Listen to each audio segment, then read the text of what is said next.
Are you searching for the best in online black radio? Then go to blacktalkradionetwork.com, helping you filter through the noise. Real talk, black talk.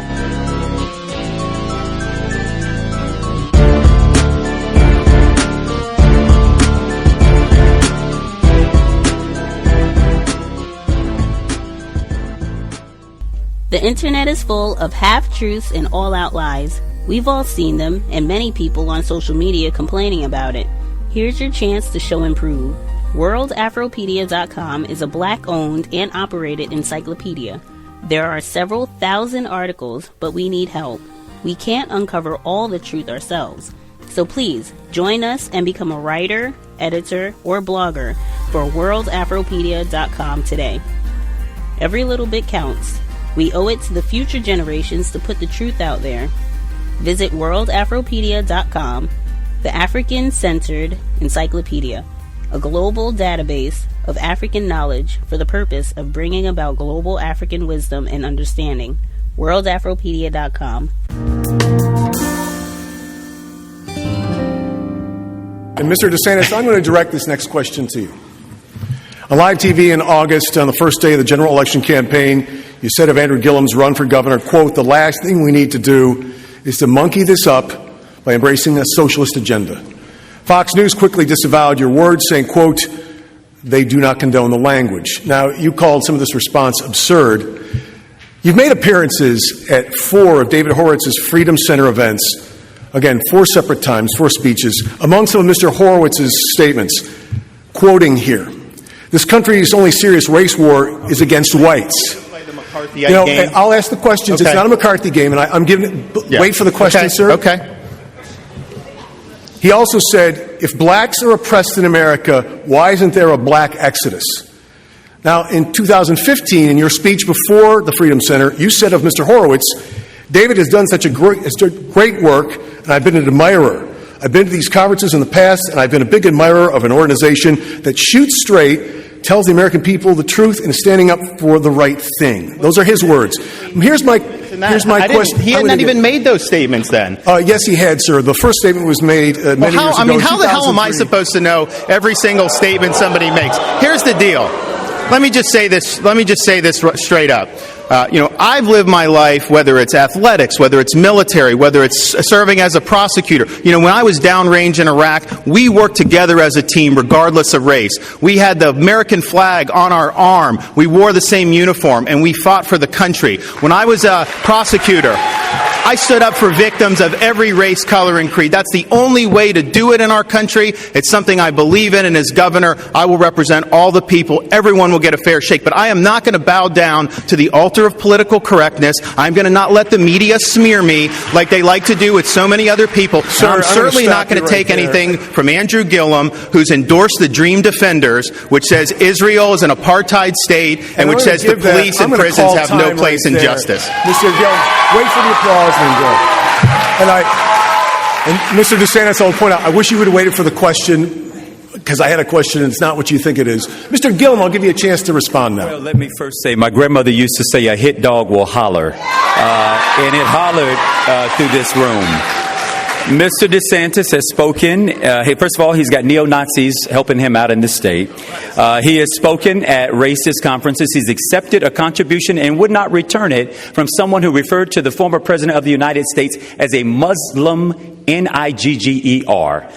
When asked to return that money, he said no. He's using that money to now fund negative ads. Now, I'm not calling Mr. DeSantis a racist. I'm simply saying the racists believe he's a racist. Wow! Hey, yo, drama, hold up, son. Hold on. Stop the motherfucking record. Right. I want you to pon the replay, drama. Pon the replay. Let's give him one more chance, man. Run that shit the fuck back. He's accepted a contribution and would not return it from someone who referred to the former president of the United States as a Muslim, Nigger. When asked to return that money, he said no. He's using that money to now fund negative ads. Now, I'm not calling Mr. DeSantis a racist. I'm simply saying the racists believe he's a racist.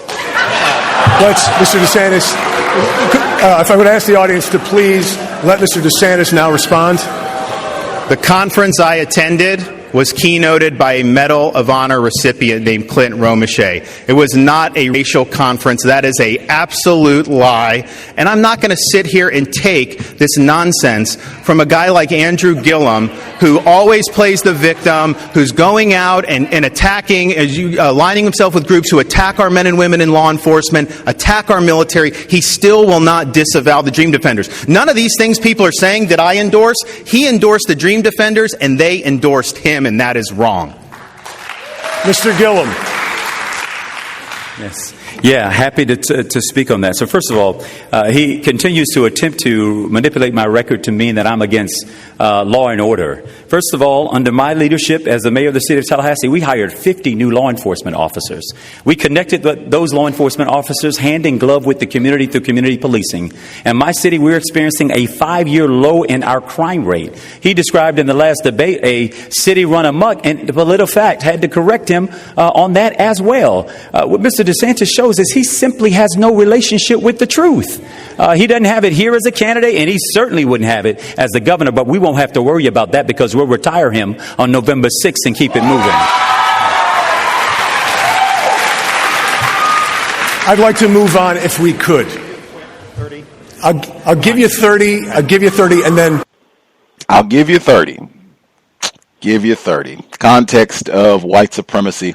Gus T Renegade in for another broadcast, hopefully to share constructive information on the system of white supremacy. Today's date, Wednesday, October 31st, 2018. So I have been told, I hope everyone survived. If you had office parties or any other shenanigans associated with the day, turn your porch light off.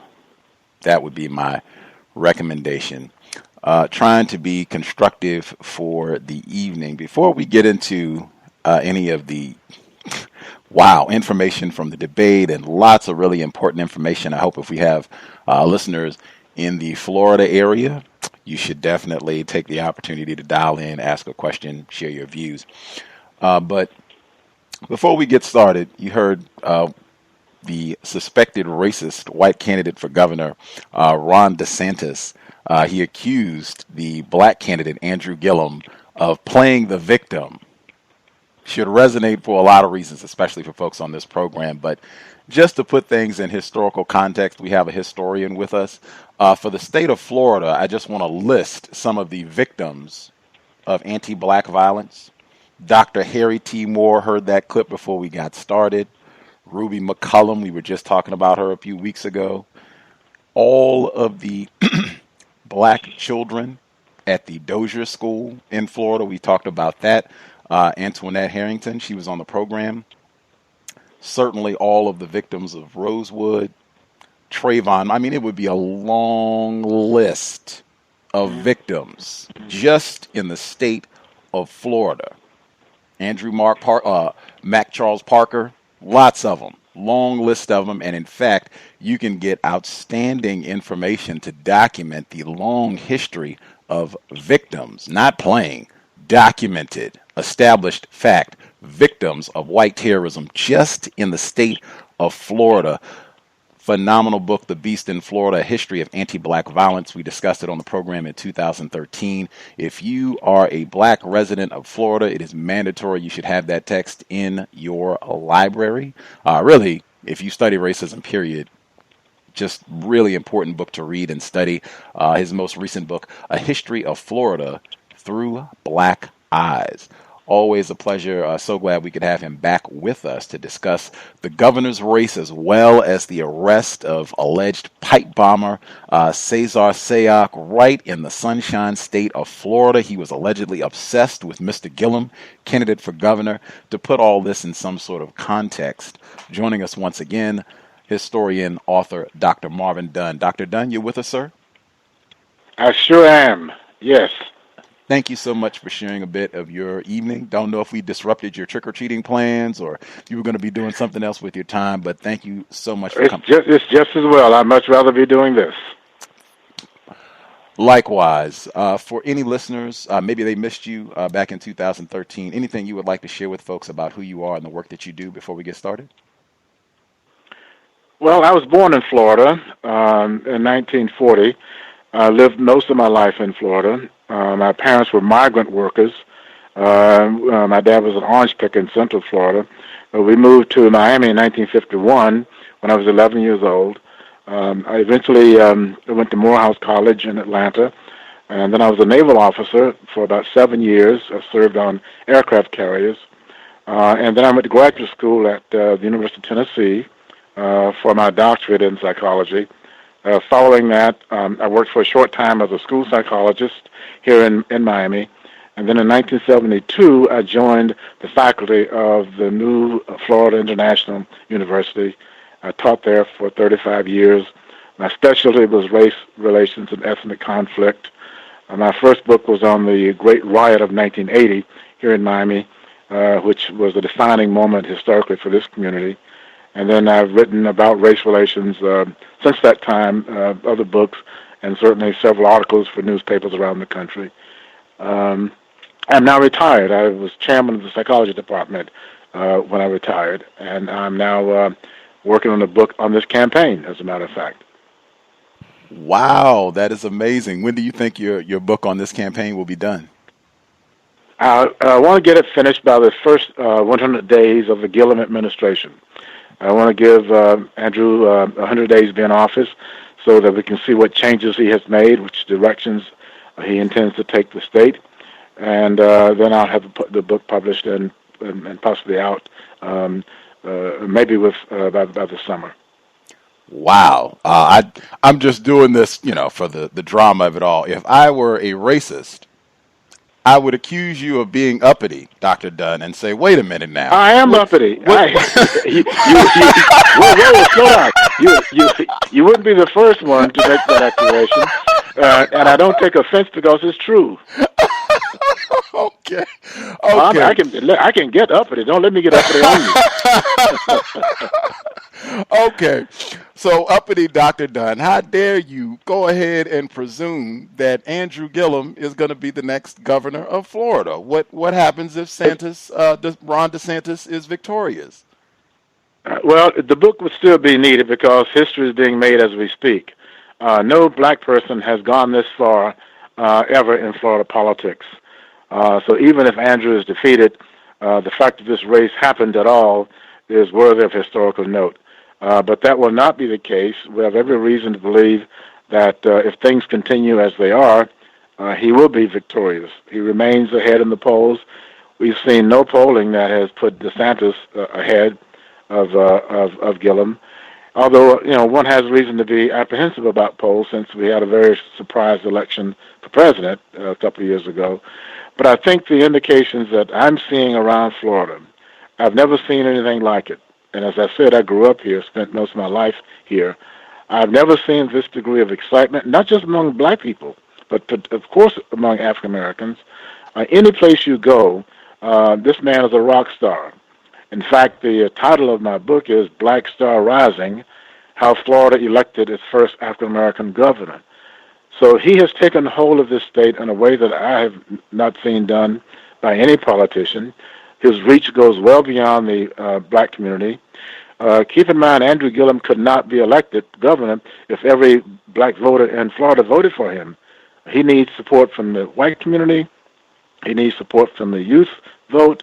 He needs support from the progressive and the Hispanic community.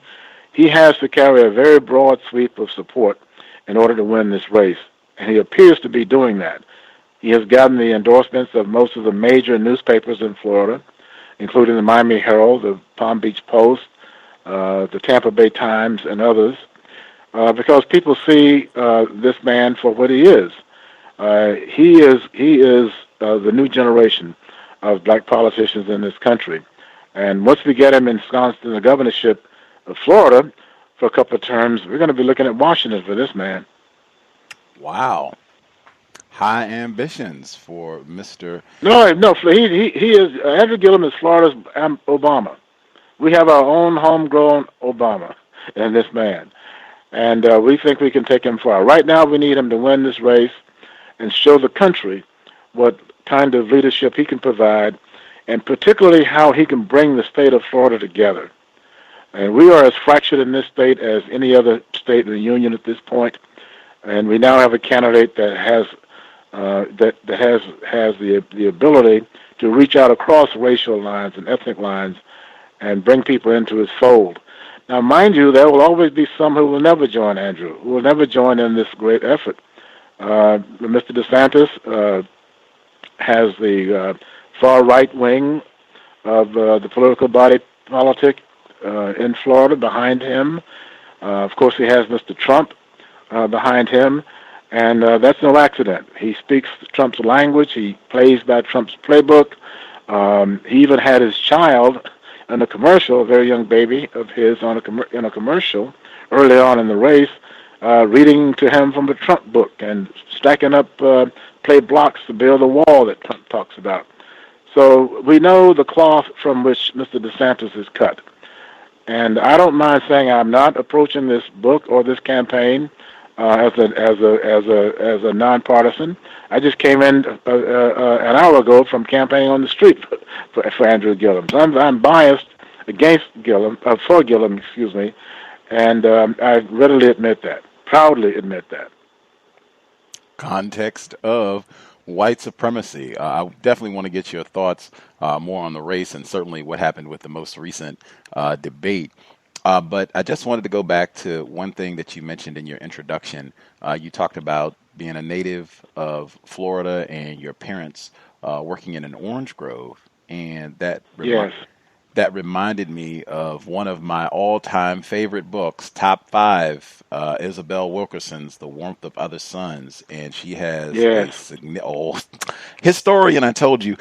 She has a significant portion of that book where she talks about the experience of black citrus pickers in Florida and the types of racism that they face. In fact, it was George Starling, if I remember correctly, where he had to flee Florida. He was trying to organize black orange pickers. He was trying to organize them, and whites got so angry that they were going to kill him, and he had to catch the train out. And she said that was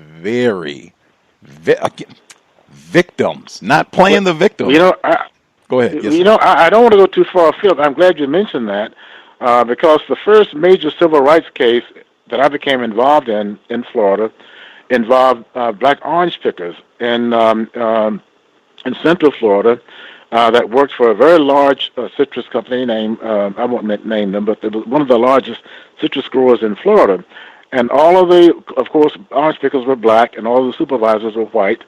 And I was brought into this case as a civil rights expert because the white foremen, the white supervisors, were demanding sex from the black female workers in order for them to get hours on the job. They were simply raping them in the orange groves. This is 1984, 85 when this happened. And the orange company lost that suit because it was established that these things were happening. So it was not just a matter of them suppressing blacks as they aspired to rise up in the company. They were actually raping black women in the fields, in the groves, in return for the privilege of them being able to work. So that you don't need to reach all the way back to the 1940s when my father was picking oranges in Florida to find the kind of abuse of blacks that was being heaped upon agricultural workers in this state. And it may still be going on. Context of white supremacy. Could you point us to a book that you would encourage us to get more information on what you just shared with us? Well, the case I just mentioned has not been written up. It was a major civil rights case, so there's no written report on that except for the federal documents involved. I guess I would just have to make the reference to my own work on Black Florida because I've covered a number of the issues that we're talking about. The history of Florida through black eyes covers the economic circumstances of blacks in Florida since actually going back to the arrival of the Spanish.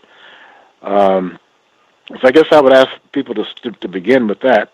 But there are other works on Florida history that one can search and find instances in which the subject of race has been covered. Dr. Tamika Hobbs, HOBBS, is a colleague of mine who has written extensively. One has but to Google her, and her work will come up. She's very much involved in writing about the circumstances in Florida. So I would make that recommendation very easily. Much obliged. Now, of course, Zora Neale Hurston has also written about Florida in great detail too. She's a classic, absolutely this incredible writer, one of the best writers in the history of the country. So her work is one has but to Google Zora Neale Hurston, and you'll find that her work is also very, very explicative of race in Florida. We just read Zora Neale Hurston's the story of the last black cargo, the book that was recently released. That's not Florida history. But... Yes, I just read that myself. Oh, okay. Well, we're yes, right. I didn't mean to cut you off. Yes, yeah, very, very provocative book. Came out way, way too late, but yes, it just came out, I think, last year. A very engaging book. We had a lot to say. We read that on the book club, as well as The Warmth of Other Suns. But in reading that book, I found a lot of the articles, I won't say all, but I mean dozens of the articles that Zora Neale Hurston wrote during the trial for Ruby McCollum, talk about Florida history. Another victor, and right in line. I am sure you are familiar with Ruby McCollum. Can you just give our listeners a snippet of Ruby McCollum, Florida history? Oh, yes. I've been to Live Oak several times in researching that story. Ruby McCollum was a black woman who was married to a black man, and the two of them were Bolita legends, which is a gambling enterprise. She was one of the richest black women in Florida, in the county, and she took up with a white physician, and had a child by him, and got into a relationship that lasted several years. Her husband knew about it, although he was doing his own thing outside of the marriage. But Ruby one day went to the doctor's office, and this doctor was about to run for governor of Florida, and she killed him. And her trial became swallowed worldwide, because we had never seen an instance in which a black woman killed a white lover, particularly someone of the stature that of the man that she killed. In any case, she was tried for this and was sentenced to death. It was a sham trial. By the time she really was engaged in the trial itself, she was mentally ill. She was probably mentally ill when she shot the doctor, actually. But she was sentenced to death, and eventually the sentence was commuted, and she did get out of prison. But she was one of two black women on death row in Florida back when she was convicted of this killing. I think it was in the early 1950s that this happened.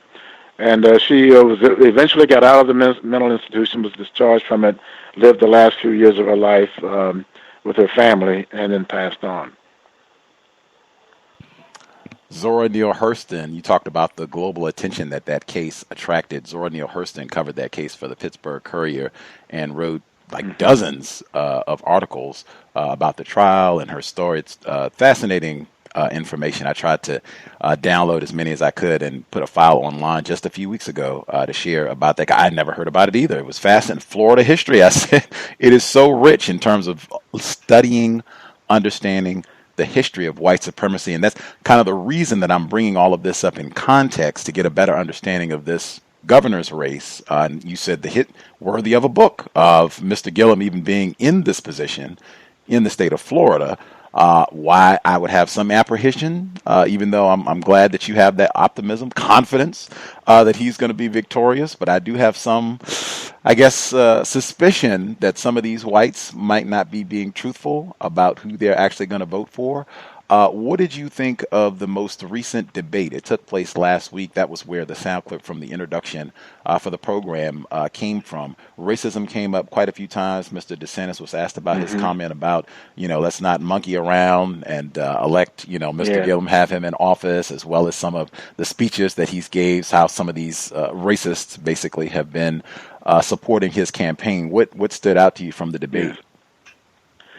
Well, particularly the first debate, and indeed even into the second one, I was reminded of the Nixon-Kennedy debates back in the 60s when Richard Nixon appeared nervous, uncomfortable, shifty, his clothes didn't fit him.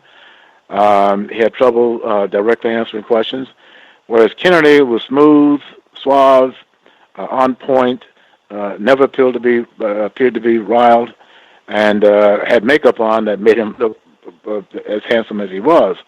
So there was kind of a mismatch just in appearance and presentation between the debaters.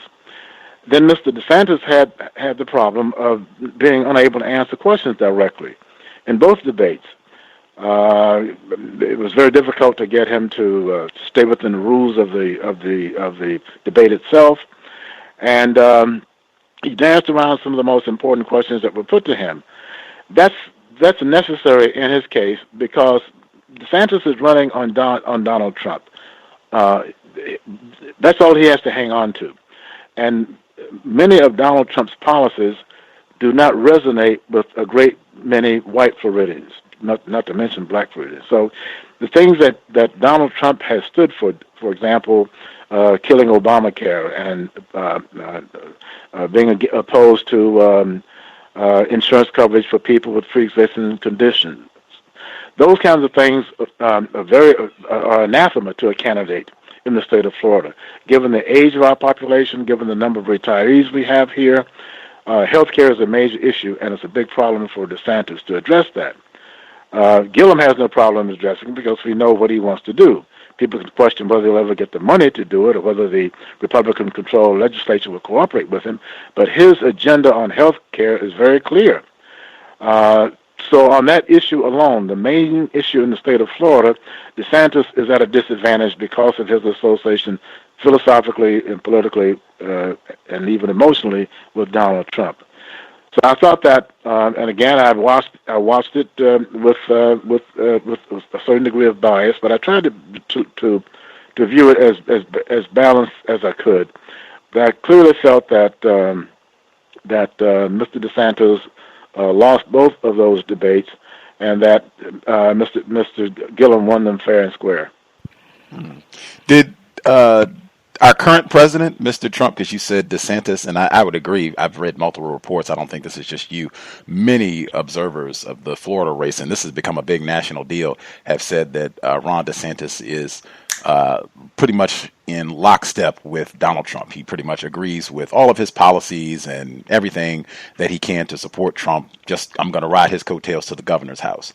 Well, that was a problem. That was a problem between DeSantis and Trump. Just to catch you up on that, you remember when Trump claimed that only a few hundred people died in that hurricane in Puerto Rico?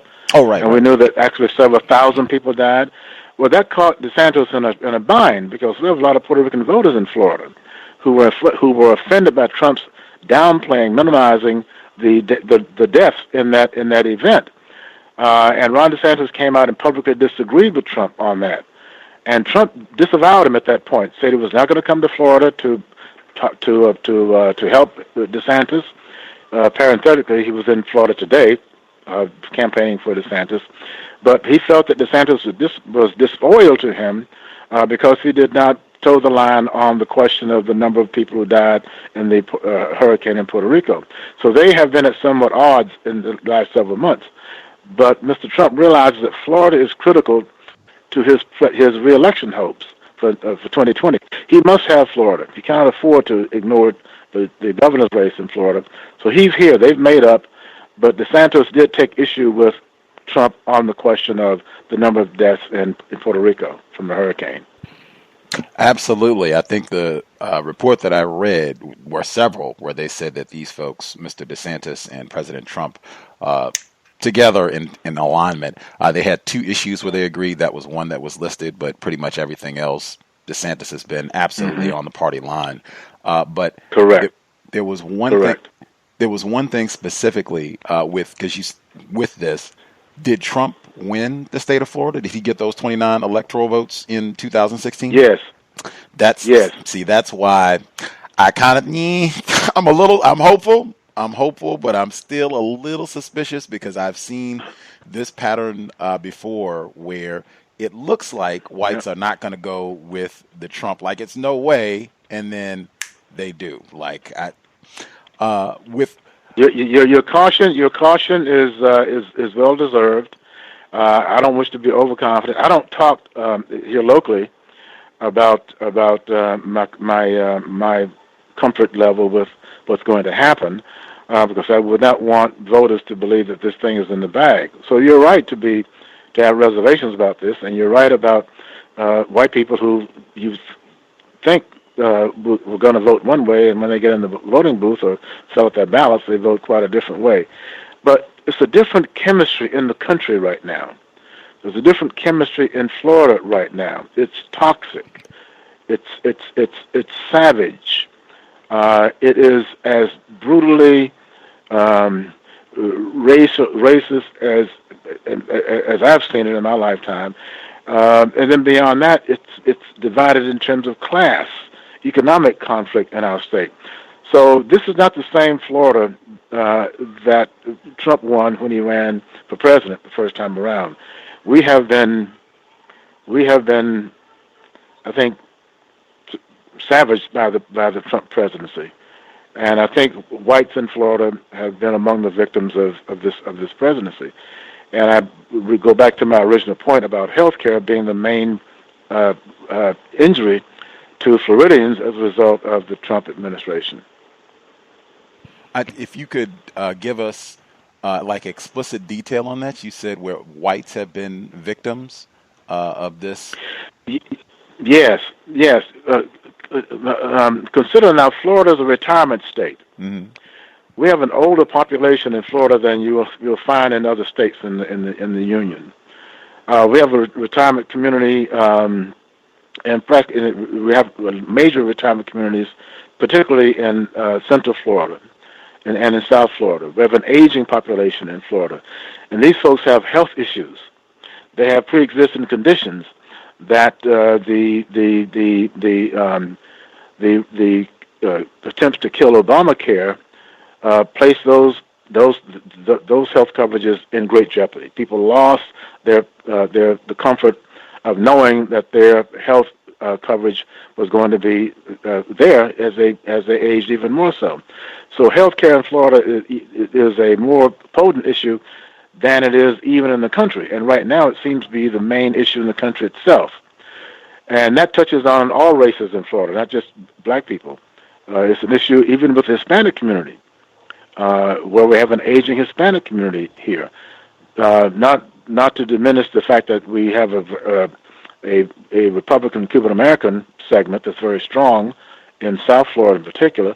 But if you look at the Hispanic population across the state of Florida, you'll also see the same issue of health care, education, advanced age of the population, and concern about the almost predictable thing that will happen if the Republicans win the midterms, and that is that Medicare and Social Security will be cut.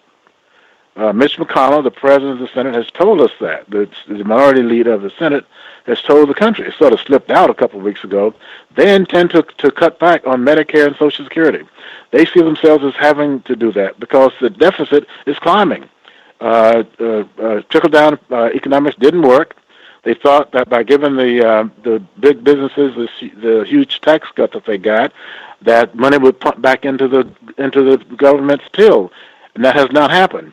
So we just had our Treasury Department yesterday announce that it has to borrow $1.2 trillion, the highest debt that we've ever had in our nation at a time when Republicans are supposed to be bringing down the deficit. So their economic plan has not worked. The attempt to kill Obamacare has backfired on them. And then you have the racism and now with the event in Pittsburgh, the concern about religious freedom in our country, that has now moved to the top of the agenda in terms of the immediate election that we're facing right now. So it's not the same as it was when Trump got elected. It's a much different country, a much different state, and that's one of the reasons I believe that a lot of folks are going to change, particularly people who were independent and moderate. About 14% of the voting population in Florida are independents, and the percentage of independent registered voters is growing in Florida. So that gives me reasonable, and that's the group that Trump is losing. Those kinds of dynamics give me reason to believe that we'll see a different result this time around. Context of white supremacy, particularly our listeners in the Florida area. Give us a ring if you want to share a thought, who you think is going to win, if you think things have changed that drastically in the 2 years that Trump has been in the White House in the Sunshine State. The number 641-715-3640. The code 564-940#. Press star 61 if you would like to participate. I wanted to follow up on your response, Dr. Dunn. The point about whites being victims with things like health care being cut, and I think during the most recent debate, Mr. DeSantis, it's almost like bragging about how many times he voted to repeal what is called Obamacare, and he's not the only one. I mean, many whites seem to take pride in this, how many times they've tried to get this repealed or how much they hate this policy. But I think there's a long pattern, and in fact, there are books written about this, where whites will be injurious to themselves as long as it is more injurious to black people, especially non-white people in total. And there are examples. In fact, there's a white person who's written a whole book about how we have really horrible welfare in this country because whites would rather have a system that even does not take care adequately of white people, as long as black people are also not being taken care of. They would rather have that as opposed to a system that takes care of white people correctly, but that means it's also going to take care of black people correctly. They do not want that at all and would rather be, hey, we'll just have it be messed up for everyone. And there are multiple examples of this. The Port Chicago Mutiny, there was an explosion, World War II, off the coast in California. Racism was at the root of this. We talked about this back in 2010. Racism was at the root of why they killed a lot of black sailors with that event. Exactly. Talking to a historian, the damage happened to a lot of residents on the coastline in this explosion. When it came time to compensate, it was, okay, are we going to compensate everybody correctly, which would mean we got to compensate the niggers correctly, or are we going to shaft everybody? And they chose the latter. And I've seen that too many times where it's whites, they are not going to want to fund, and especially what they call an increasingly browning nation, so-called, where it's you're right. You're absolutely on point. But you know what the problem with that is that I don't want to be overgeneralize here, but I think most white people believe that most of the people on welfare are black or brown. That's a misperception. Most of the folks who are on welfare, let me just take my county, Miami-Dade County, are not black. They are Hispanic and white.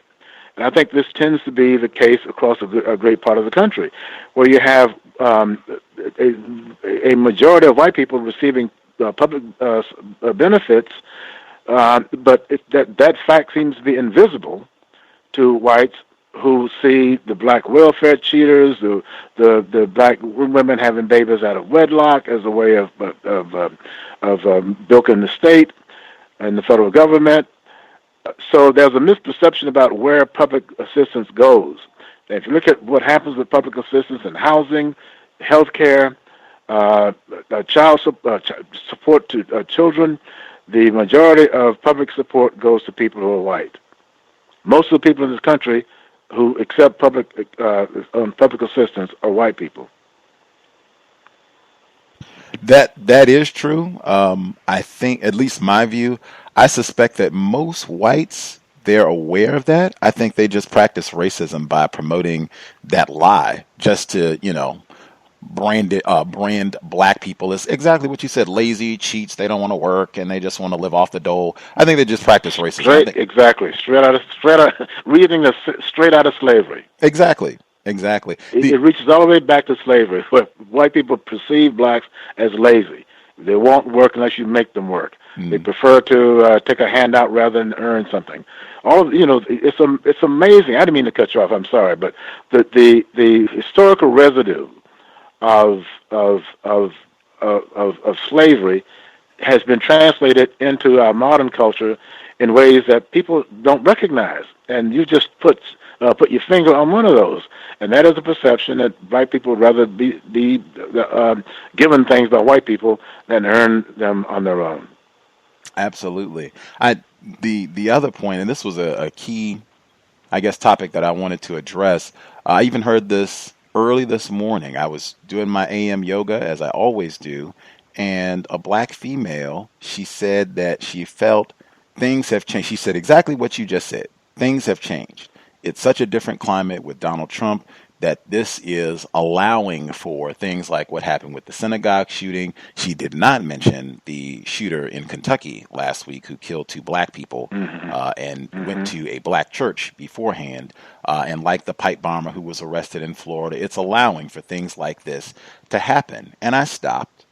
Savagery, that was the word that you used. It's become more savage 2 years of Trump in the White House. And I don't think that that's accurate. I'm talking to a historian, and I grab Exhibit A. I grab The Beast in Florida, a history of anti-black violence. And I look at everything that's happening now, and I say Cesar Sayoc, apologies if I mispronounced. I look at him, and then I look back at Dr. Harry T. Moore. I look at everything that's happening right now. Andrew Gillum, yes, he's running for governor. All of the terrorism that's happening, the language that's being used to talk about black people or to talk about, we don't want this caravan of invaders coming into our state to rape and pillage. That's the exact same way that I've heard black people talk about Mac Charles Parker, many other incidents right in the state of, that's been the whole history of black people. And I keep looking at this. And You're right. I can't argue. He got one, yes. Yes. But let me. I got one disclaimer though. Yes, sir. Listen now carefully. Donald Trump is unique as a president of the United States.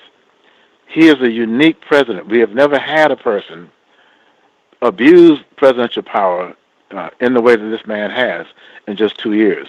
This has never happened to us as a country before. And a lot of folks are scared, not just black people. A lot of people are frightened by what has happened to our country. So I want to agree with you about, if you go back and look at the things I mentioned in my book and document it, you're quite right. The trail of racism, of white supremacy, is endemic in Florida. It is. I can name more cases than I documented in that book. So you're quite correct about that.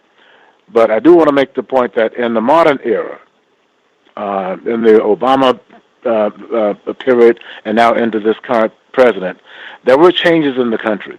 For those 8 years of Obama, we were hopeful. We didn't have this kind of poison. We were not saturated with hatred and the sort of negative speech that we hear coming out of the White House and out of many people in Congress. So I think it's a special historical moment that we're going through, but that is not to disagree with your basic point that racism, white racism in Florida and in the country is alive and well. It may be being expressed in different ways. We don't have people lynched as much or as often as we have had in the past era, but we should not be deluded into thinking that black people are safe.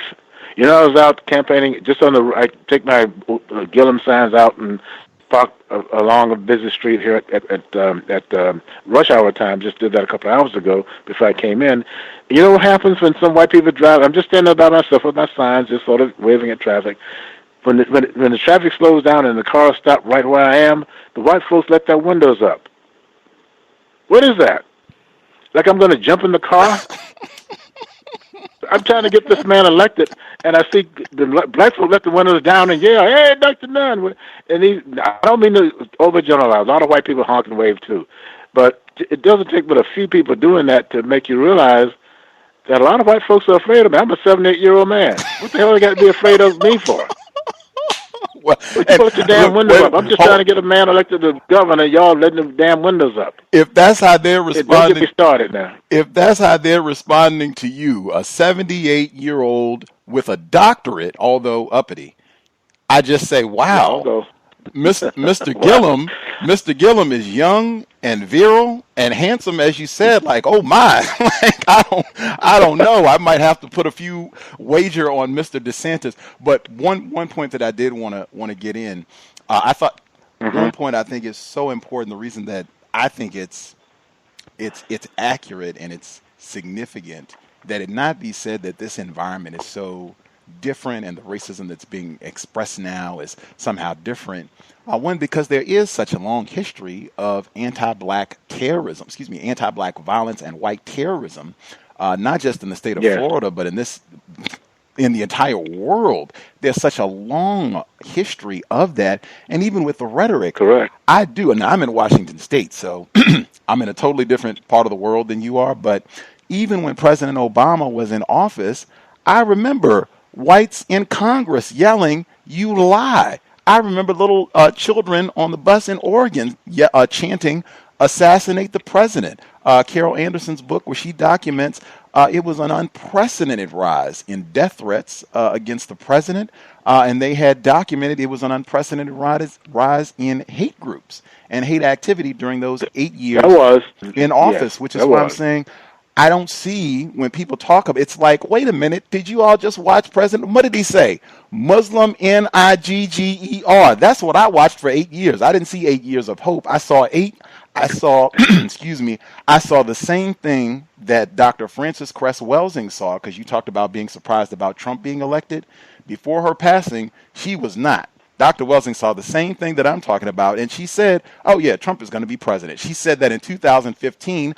I also was among the minority who was not shocked, who said, what did I just watch for 8 years? It was not hope. It was white people yelling, get that nigga out of the White House. That was the overwhelming sentiment that I saw. You and I agree on more things than might be apparent. The election of Barack Obama sees the greatest fears of white supremacists in the country. What a nigga got elected to the White House. You got niggas sleeping they couldn't believe it. So it energized white racism in this country at a level that had not happened, I think, before the Obama era. So there was a reaction to it that led to Trumpism. So there's a connectivity here that I agree that you're correct. I'll only say, though, that remember, Obama could not have been elected by just black people. We could not, if every black person in the country had voted for Barack, he would not, and only us, he would not be president. He got support from whites, and that's how he became president. But you're correct about the fact that hope vanished very quickly, and this rise and resistance to black aspirations evolved in the aftermath of the success of the Obama presidency. Context of White Supremacy, author and historian Dr.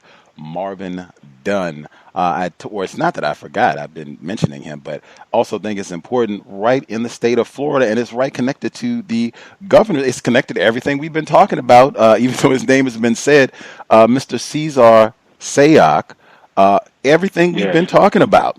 Upset. I don't know if he was upset about President Obama. I haven't seen any reports about that specifically, but certainly people saying that he was a Trump supporter. They have photographs of him where he was apparently at a number of Trump events with signs and what have you. Very proud. Lots of rhetoric against black people, the pipe bombs that he sent out. I highlighted the disproportionate number of black people that were mail devices. That's right. Obamas, Maxine Waters, U.S. Senator Cory Booker, former Attorney General Eric Holder, a highly disproportionate number of black people targeted. Kamala Harris, yes, you're right. Oh, that's right. I forgot. Senator as well. With this guy and him being arrested, taken into custody without being harmed, I might add. Doesn't happen to a lot of unarmed black people frequently who have not mailed pipe bombs. This individual, and he even got eclipsed because I haven't heard as much attention focused on him since the synagogue shooting in Pittsburgh. That's kind of taken the bulk of the media attention on all of this. The the first question that I wanted to ask with Mr. Sayoc, I heard Bill Cosby, within hours of him being sentenced, I heard him referred to as a terrorist multiple times. I have not heard Mr. Sayoc regularly referred to as a suspected terrorist, even as a domestic terrorist. Have you heard him being referenced as a terrorist? Suspected terrorist? Once or twice. Once or twice. But he fits the bill perfectly of a domestic terrorist. There's a view that in order to be a terrorist, one must be from the Middle East. One must be from outside of this country. That's a very delimiting definition of a terrorist.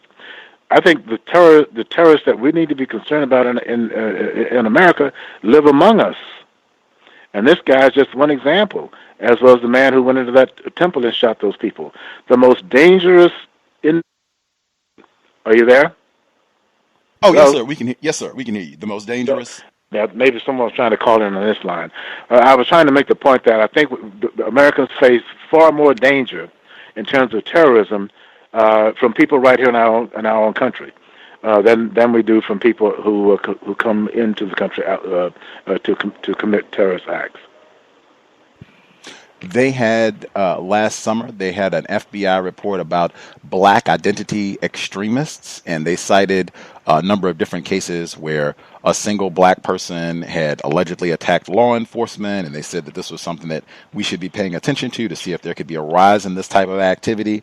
It seems like there has been a lot of whites who have gone out to do these type of shootings or some sort of violent activity, frequently stating explicitly that this is about racism, white supremacy. The Mr. Sayoc, the shooter in Kentucky, have you seen the same sort of response to say, hey, domestic terrorism and specifically white males, we should be on alert. They're causing a lot of problems.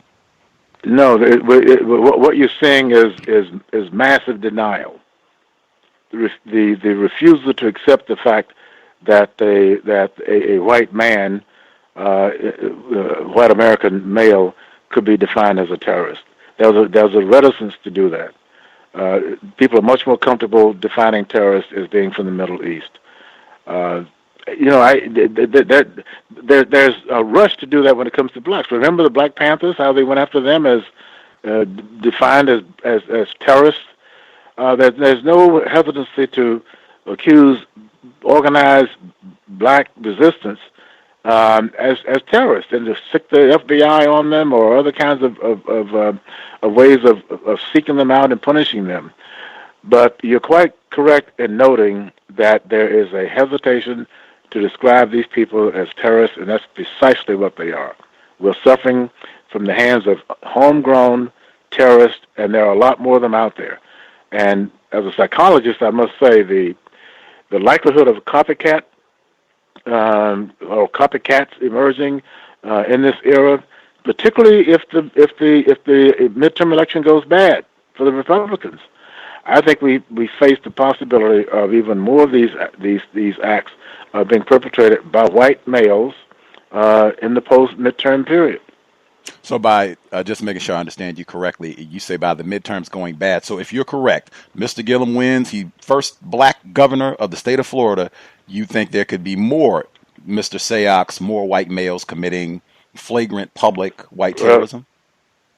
The first thing that would need to happen if Andrew gets elected is they need to triple the number of state troopers that protect the governor. I think that if the Republicans lose badly in the midterms, that this will possibly set off rage among people who are borderline crazy to begin with, who will not be able to tolerate the loss of Republican power. And I think that they will not take this sitting down. I think a few of these people will be moved to the point of showing their rage by attacking people of color and other so-called soft targets in our society. I'm very concerned about that. I'd be happy to see a midterm sweep where Democrats regain at least some power in this country.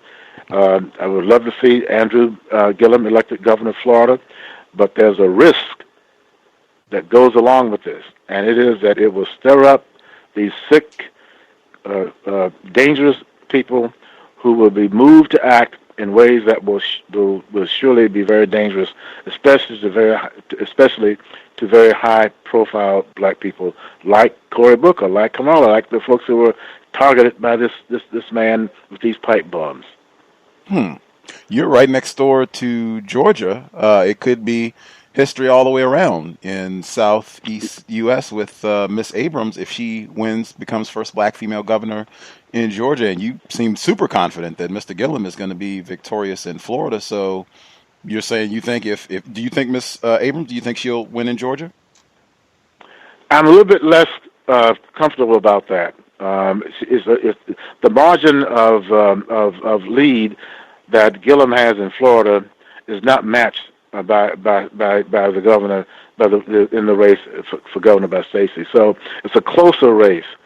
Then you have the problem that the Secretary of State who controls the election is her opponent, and the election is so close that there's almost certainly going to be a recount, and she's going to have her opponent in charge of the recount.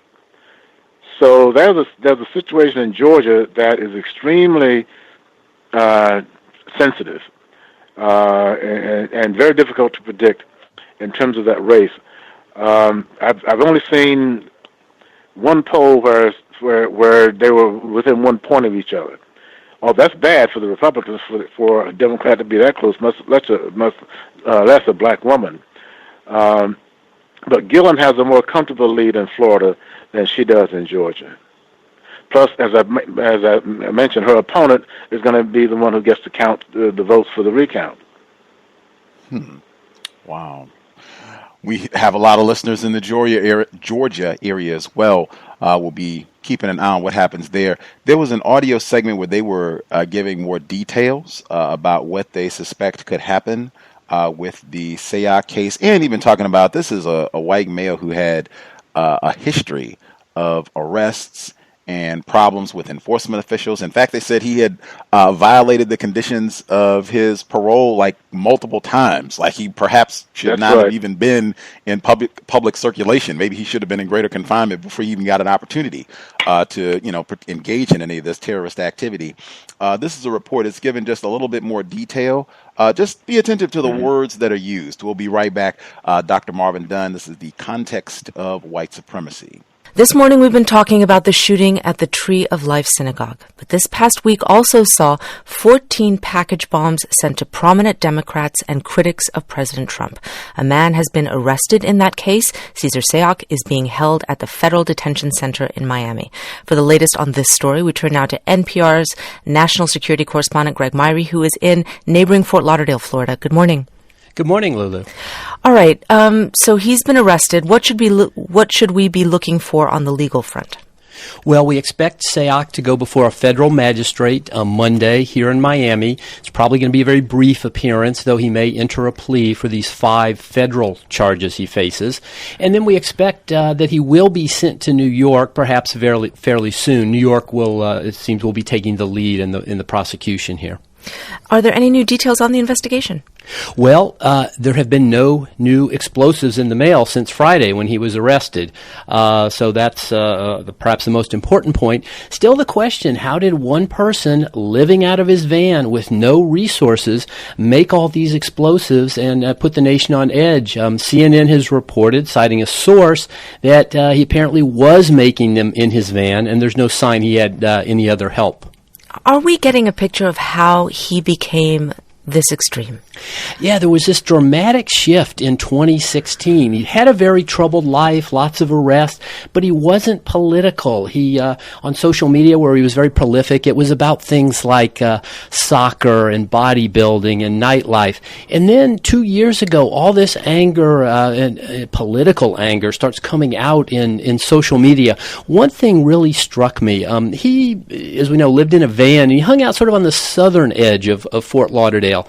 In Parkland, the community that had that horrific school shooting this year, that's only about 15 miles away, sort of the northwest edge of Fort Lauderdale. And Sayoc began making all these attacks against David Hogg, one of the students who survived and became a prominent gun control advocate. He was constantly going after Hogg on Twitter, saying he was a fraud, he didn't go to the school, and then in fact he was an actor being paid by George Soros, the financier who's been in the news so much lately, and Soros in fact was the first to receive an explosive package in the mail. I understand you've spoken with coworkers, including one who was in that van.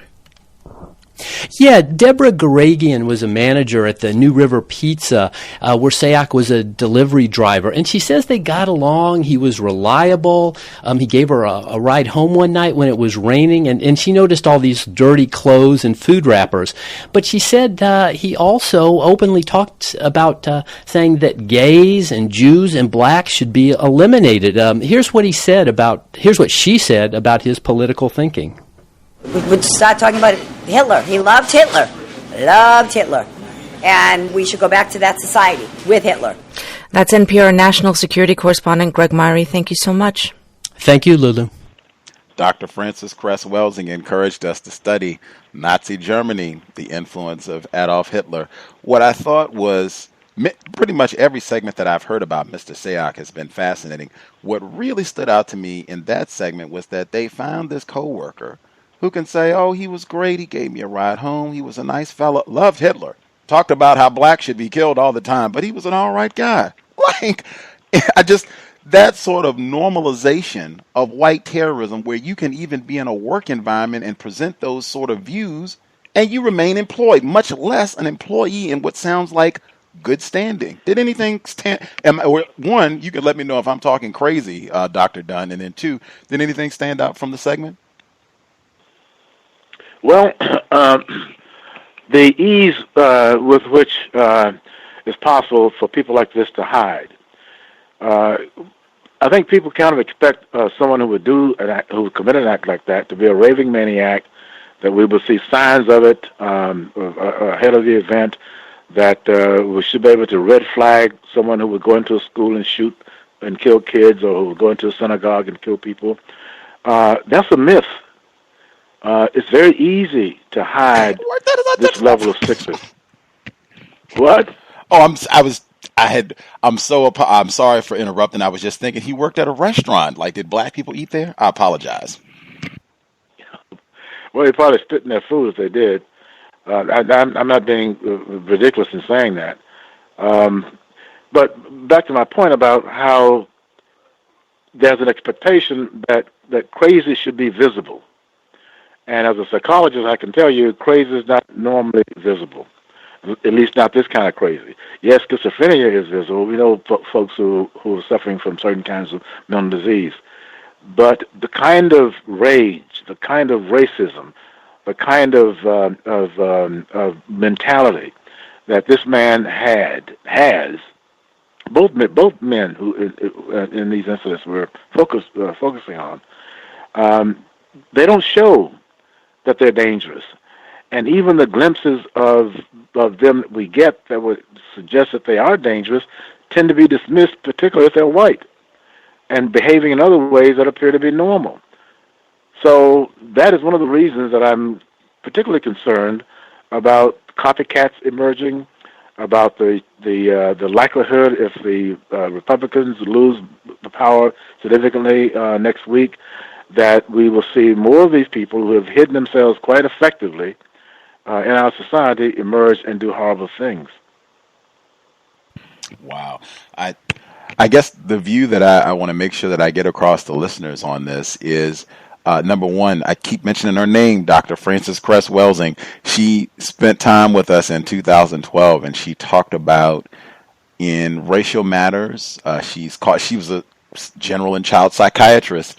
She talked about not using the term crazy in racial matters because in her view, if someone classified as white, if they make up their mind that they want to practice racism, that's not them being crazy. And I think with Mr. Sayoc, I don't know if he was crazy. It seems like someone who believed in racism, white supremacy. And I think it's that I don't think he was hiding. Like when they said in the clip, that he was telling his views to his coworkers. He had all those bumper stickers on his van. He was at the rallies. I don't think he was hiding at all. And I think if I was to connect it, it's what I've been saying about I don't think things are substantially different. I don't think things have changed. I don't think it's that he was hiding. I don't think Dylan Roof was hiding. They said that he made his views, his racist views known pretty regularly. I don't think it's that these individuals are hiding. I think it's that racism, white supremacy, and particularly violence against black people. If you want to articulate racist views, especially anti-black views, that is totally acceptable. That is not crazy. That's nothing to report. That is par for the course, and in fact, even encouraged anytime, not just now, but anytime in the system of racism, white supremacy. I think that's why these individuals, Dylan Roof, as I said, even Jeffrey Dahmer in Wisconsin, who was mostly targeting black males, non-white males in Wisconsin. And we had one of his biographers on the program who said perhaps that's why he was able to go undetected for so long. Not that he was crazy, but we don't care about black people. Who cares? Someone wants to butcher. Let me qualify what I meant by crazy. Mm. What I meant by crazy is each of the individuals you just named exhibited a total disregard for human life. That's crazy. That's what makes them uniquely different from just a racist who would never actually take a gun and shoot somebody because they're black. But when a person crosses the line and dismisses the value of human life, much less takes it upon himself or herself to take human life based upon their racist or religious views, that is my definition of crazy in this context. I see. I guess the only thing I would say, my definition of racism, white supremacy, the entire white collective, they have devalued the life of everyone classified as black. That's what I said. That's par for the course. And that's why, that's the staggeringness of it. I didn't even really process. Mr. Sayoc worked at a pizza restaurant. I'm sure some non-white people ate there. I'm sure people who are concerned say they're LGBT. I'm sure some gay people ate there. I'm sure some Jewish people ate there or ordered, and they said he delivered too, ordered pizza from them. This white woman who rode with him and heard that he loved Hitler, she didn't think, oh, wait a minute, maybe you shouldn't be working at a restaurant. You'd probably be spitting in the black people's food or the Jewish people's food or the gay. Maybe that wasn't her thought process. That's what I mean about it's not crazy, because that's just what the white collective supports.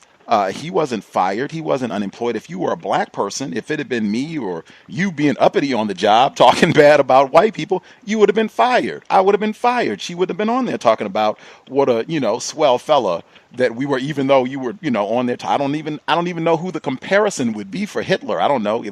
Louis Farrakhan. I don't even know. That's not even an accurate comparison. But if that is not, it is not. Yeah, I don't even know who you could quote. But I mean, that's what I mean. The system of racism, white supremacy, it nourishes and encourages. That's why you can have such a continuum, whether it's Dr. Harry T. Moore, Dylan Roof, it's going to continue. That is supposed to continue in this system in a myriad of different ways. Does that make sense, what I'm saying? Yes, it does. Absolutely. I would add, though, that most white racists wouldn't kill. We would be in terrible shape if that was the case. People can live with their racism, practice their racism, even overtly, speak it out loud, and still not cross that line where they feel compelled and justified to take a human life based upon their racist feelings.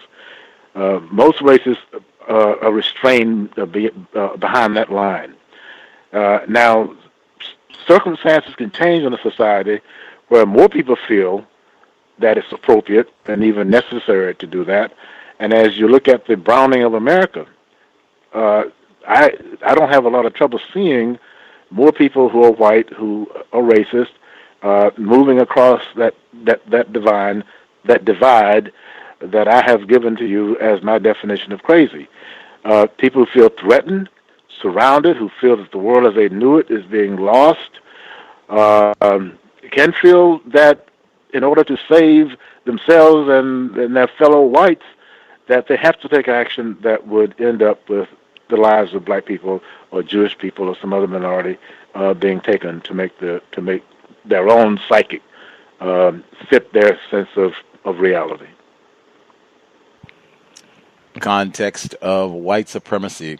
The number again, if folks have a question for Dr. Marvin Dunn, 641-715-3640. The code 564-943#. Press star 61 if you have a question you would like to ask, particularly if we have any of the folks who are residents in the great state of Florida. If you've been watching the debate, if you have a thought about who's going to win the debate based on what you've seen, your own assessment, I would be delighted to hear your thoughts. Let's see. While I'm checking to see if other folks have a question, the Stand Your Ground case, Marquise McLaughlin, this is the black male from just a few weeks back. He was shot and killed out in the parking lot. It was a white male. He had a firearm on him. There was a dispute about a parking space. And this is once again brought up the Stand Your Ground law in the state of Florida. I don't think this case has got as much attention as, certainly not as much as Trayvon Martin the last time that this issue came up. But have you been following this case? Do you have any thoughts on whether or not? Yes. Okay. Oh, yes, indeed. It was bizarre that this black man was shot as he was backing away from this white man who hid behind this ridiculous law that we have in Florida, the Stand Your Ground law. Somehow or another, I guess, because if you look at the tape of that event, there was an encounter between the two men in which the black man showed some aggression toward this white person. And once that happens, in the minds of a lot of people, to do harm, even to go beyond the necessary violence to respond to the encounter, the fact that the black man showed aggression toward a white person in a way sort of changed the whole script. The black man then deserved what he got, and you have to keep in mind. I don't want to overstate this, but I think I'm comfortable in saying it. In general, many white people are afraid of black people, particularly of black men, particularly of young black men. This is a phenomenon that is prevalent across our country. So if there's some exchange of words that moves beyond that into some physical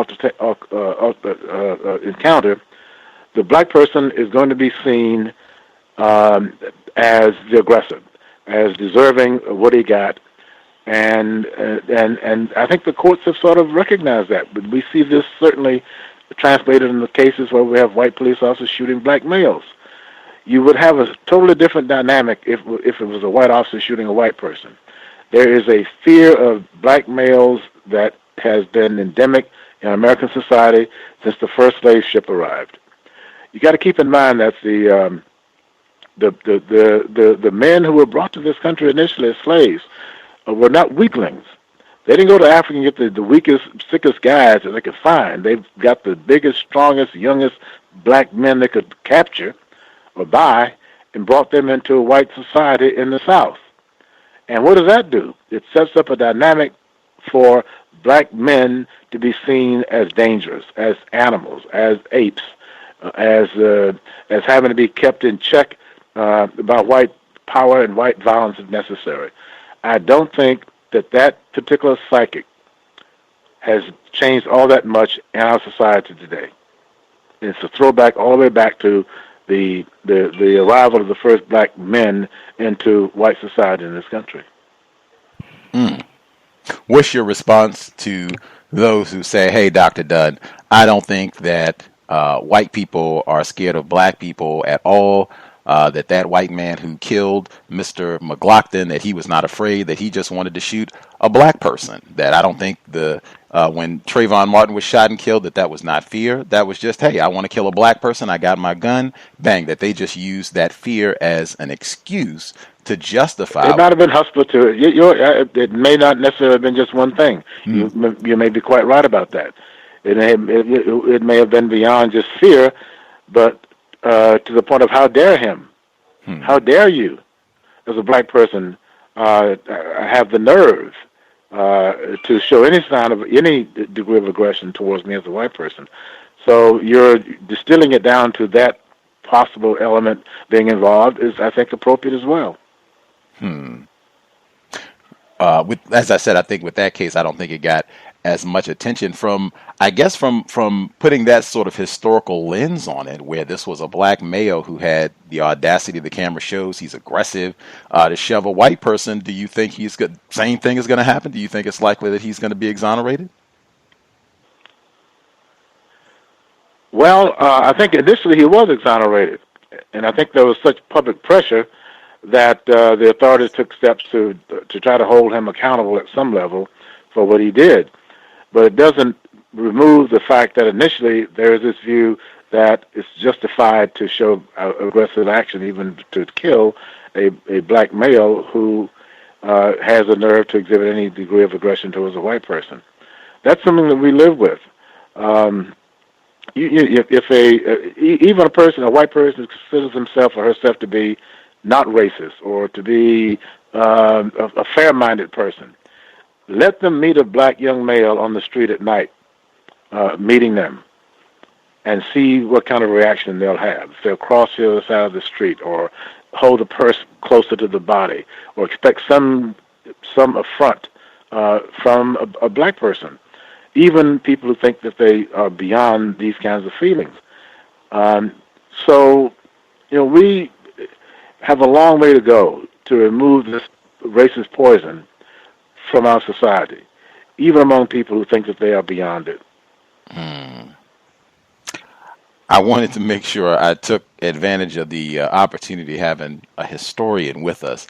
There was a claim made in one of the books that we read in our recent book study, and I wanted to ask to see if you think that this is true. So they're talking about the biggest obstacle to black liberation. And the statement, it reads, "The black male who breeds with the white female represents the single biggest threat to black liberation." Do you think that is a true statement, Dr. Dunn? I'm not sure I agree with that. I don't think I can agree with that. I think what we are seeing, particularly in the last 30, 40 years, since the 1960s anyway, since significant integration or desegregation has occurred in the workplace, in schools and universities across the country, we're seeing a spike in interracial relationships that end in sexual encounters or marriage even. And if you consider the fact that the number of available productive black men, educated black men in our society is small. And there's a sense, particularly I think among many black females, that when black men go and marry white women, that they are now working against the aspirations of blacks in general. And I understand that. It's a reality.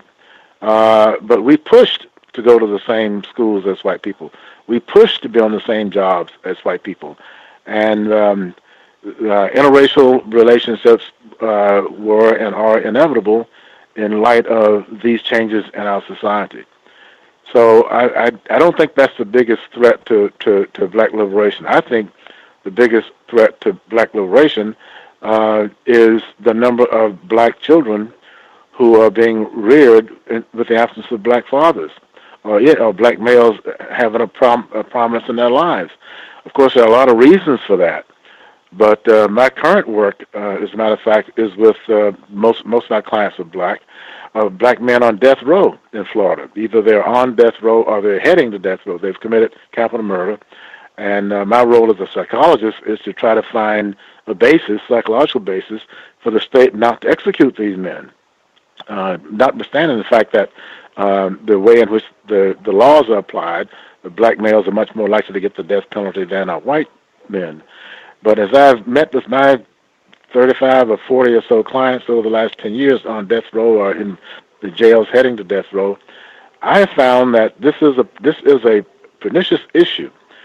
where we have so many black men in prison, not necessarily on death row, but in jail, based upon racist activities by police officers to arrest black young men for trivial matters that ruins a black young man's life. He has a record that sets him off on a path of even more criminal activity because of what happens if you have a record.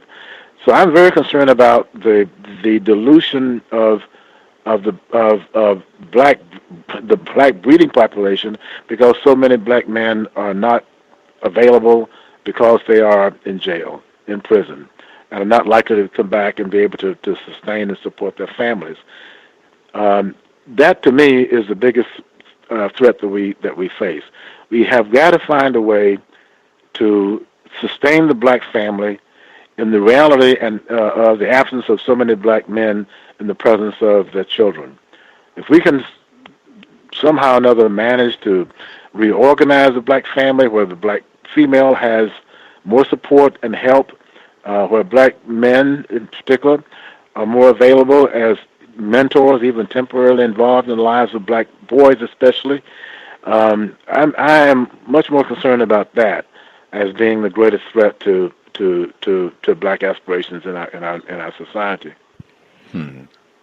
You are a bit older than I am, Dr. Dunn, and I know for me, seeing Bill Cosby, speaking of black males in greater confinement, it has been traumatizing, and I was not necessarily a fan of Bill Cosby, entertainer, or his political views, but it has been traumatizing. I was just saying the other day that I was at yoga class again, and a non-white female went to hug me, and I kind of moved back like, whoa, like, let's watch all the physical contact, like what, just seeing the entire arc of his career and talking about integration. He was I Spy, Bill Cosby, one of the first on television, prime time, all of that. What has been your experience being an older black male seeing the demise of Bill Cosby? Well, I was a Cosby fan. I admired Bill. From the I Spy series all the way through this television series, I thought that he was doing a marvelous job of repositioning white society's view of black men. The whole family that was portrayed in the Cosby Show did a great service to the country and to black people. So his fall, his demise was more painful for that very reason, because he carried so much on his shoulders through his career that made so many of us love him and respect him and want to emulate him, that his demise was just a tragedy, a personal tragedy, of course, for him, not to mention his victims. So I didn't have any sympathy for him, given the weight of charges against him, given how consistent and persistent the behavior was in terms of his attacks on women. So I had to deal with my initial impressions of Bill Cosby and my current impression of him. But I would rush to add that you have extremely wealthy white men who were in the public eye, who have been charged with assaulting women who are not in prison and should be. So why is Bill in prison, and a lot of guys, I won't name names, I'm sure your audience are aware of some of these men, why are they not also in jail? So I think there's a certain element of racism in the Cosby case that cannot be escaped, that goes beyond just the fact that that Cosby was a rich man, as are these other white males that I'm talking about at the moment. But why is Cosby in jail and so many others who have done equally injurious things to women still free and functioning in society as if they hadn't done anything? I won't name names, but I will say at least one of the white men accused of sexual misconduct, not only did he not end up in greater confinement, he got to relocate to the White House. Great minds. I knew you were going to go there. Great minds. I knew you were going to go there. And isn't that interesting? How white America was able to shut its eyes to this most egregious sick behavior on the part of Donald Trump, dismiss it as if boys will be boys was the rationale we heard at the time, and then allow this man who is a sexual predator to ascend to the White House and be the leader of the free world. It is mind-boggling that this could have happened. And it did. And nobody's talking about it. It's as if, well, it's just that's water downstream.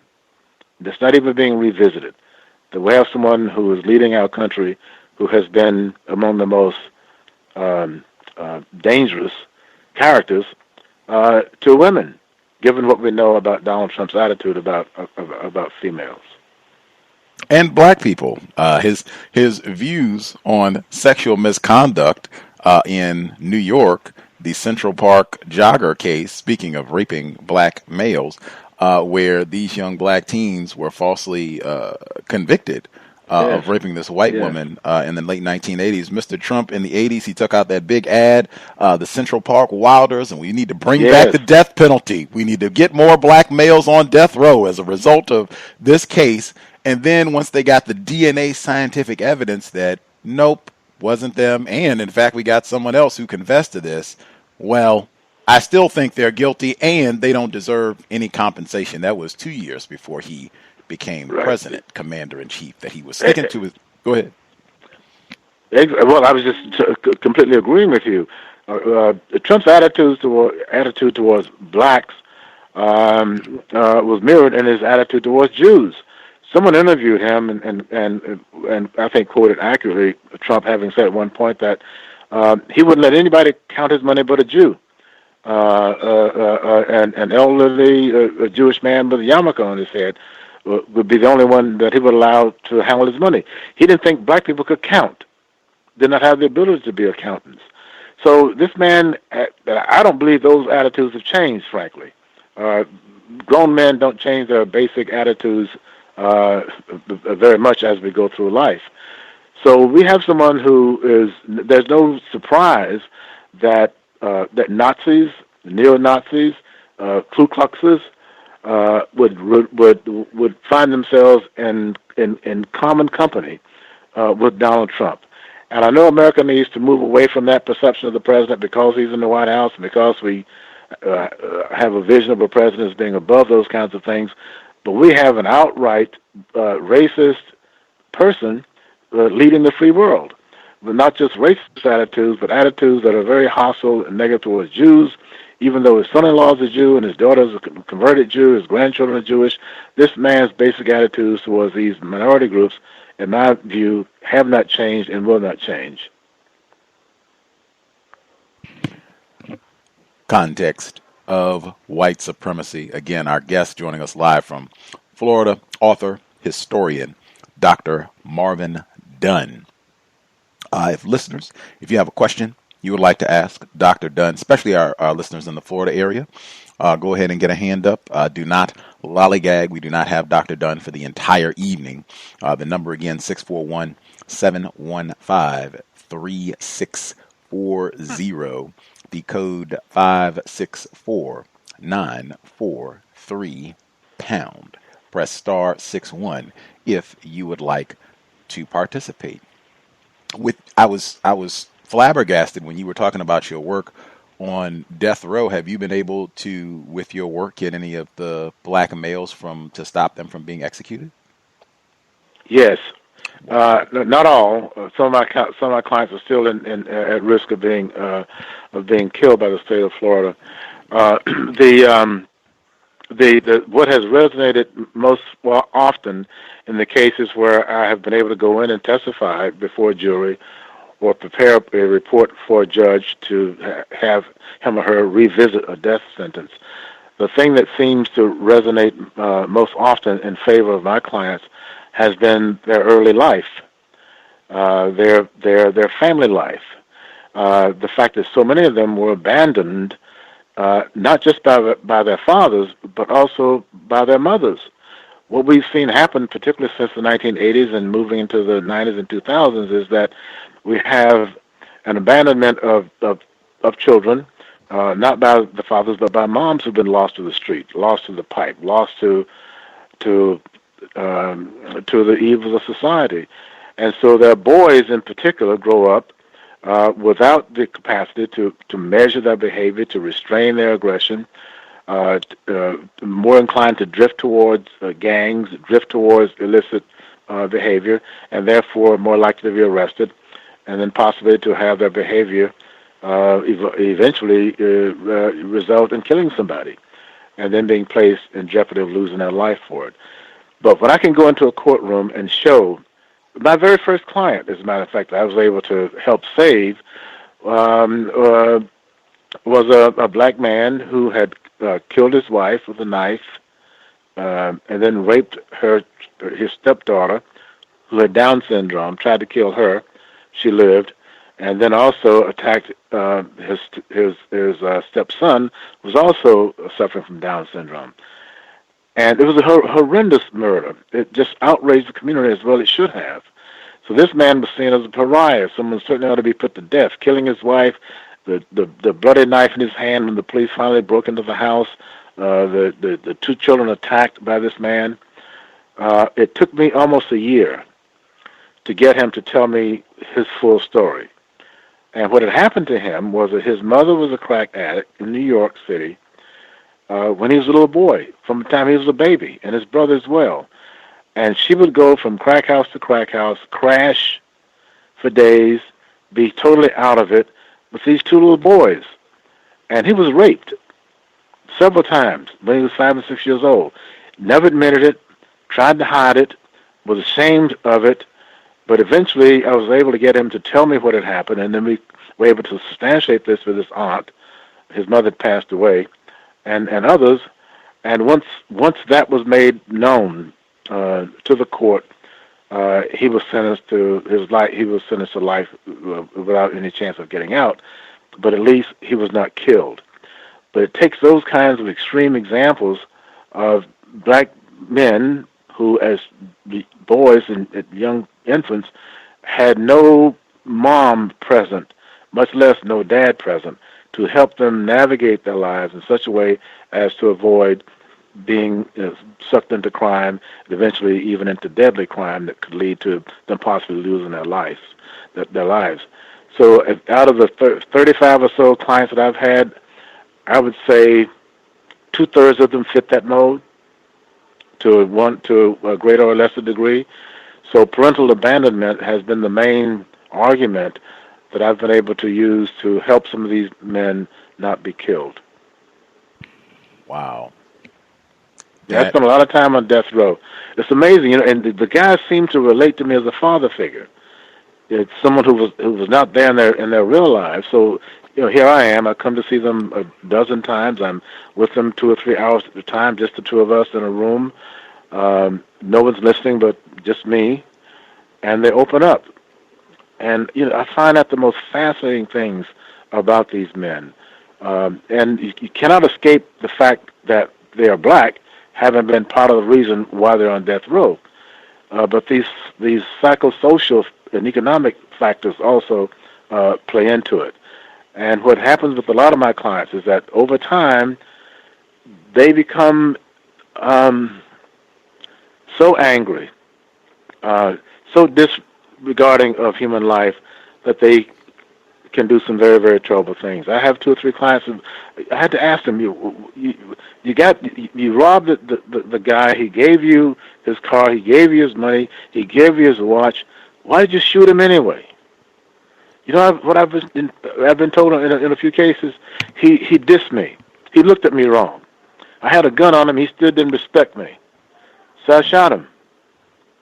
So this tells you something about the psychic of some of these guys that has evolved to the point that their own self-esteem is so low that the only way that they insist that they be respected is if they have a gun in their hand. And if you don't respect that, then they'll take you out. Well, I want to get the person who dialed in with a question. I just want to follow up on that. Before I went to sleep, the television was on yesterday, and they were talking about the former boxer Marvin Hagler, and he changed his name to Marvelous, legally changed his name to Marvelous Marvin Hagler, because he felt he was not respected. And I mean, man, I think he did unfortunately have some time in greater confinement as well. Lots of black males with that experience of being abused, mistreated, said he felt isolated, anyway, person who dialed in, last four digits, 2161. You might be on the Skype line. If you had a question for Dr. Dunn, you should be with us.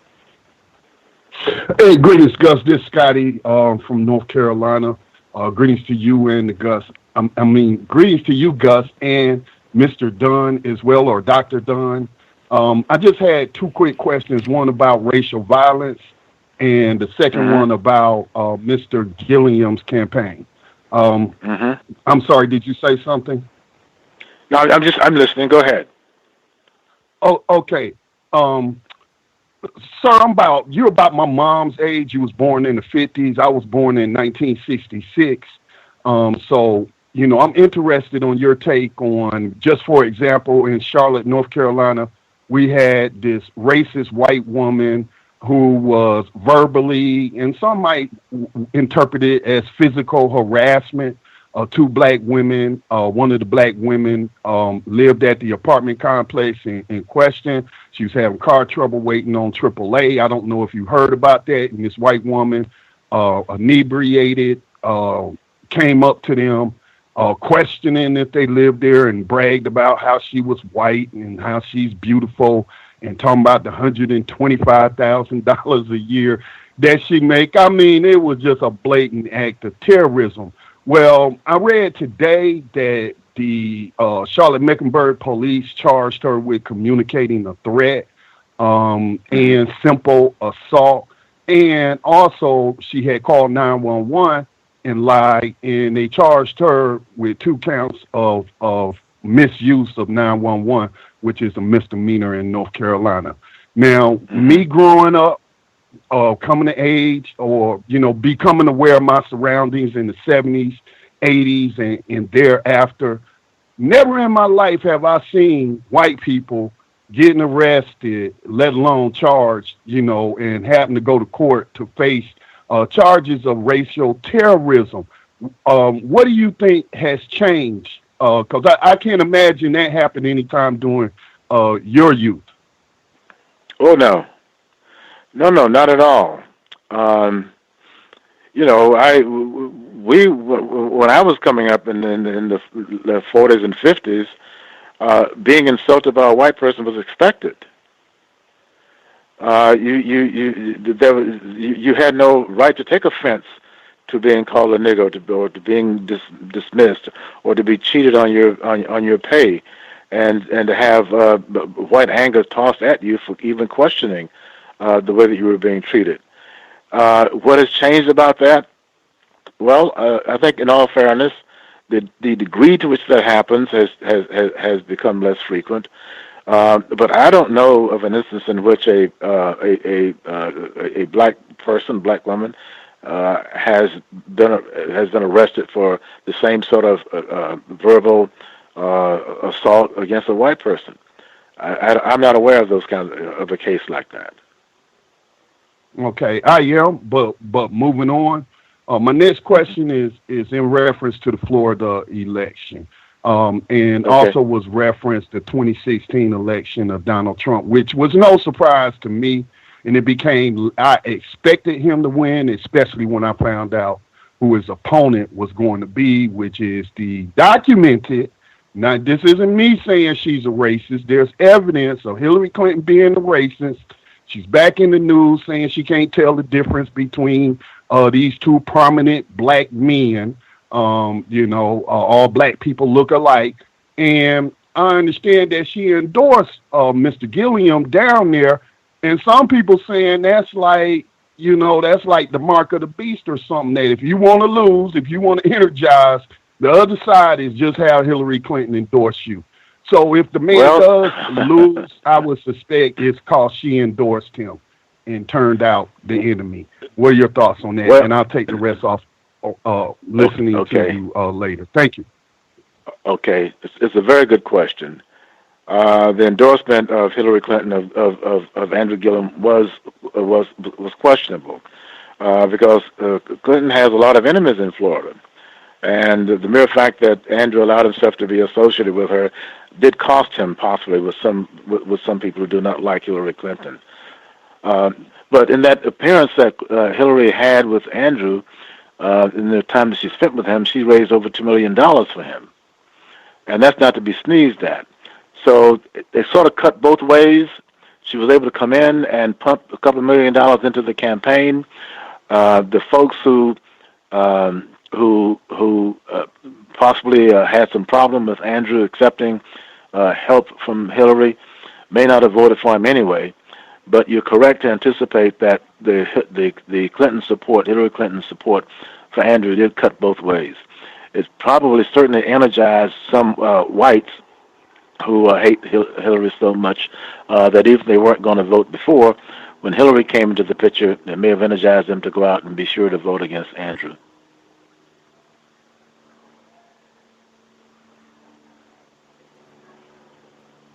Hello? Much obliged, Mr. Reed, founder of the Black Talk Radio Network. Are you familiar, Dr. Dunn? Are you familiar with Dr. Tommy Curry? He's at Texas A&M University. He has a book. It's called The Man Not, Race, Class, Genre, and the Dilemmas of Black Manhood. Have you heard of that book or Dr. Curry? I have not.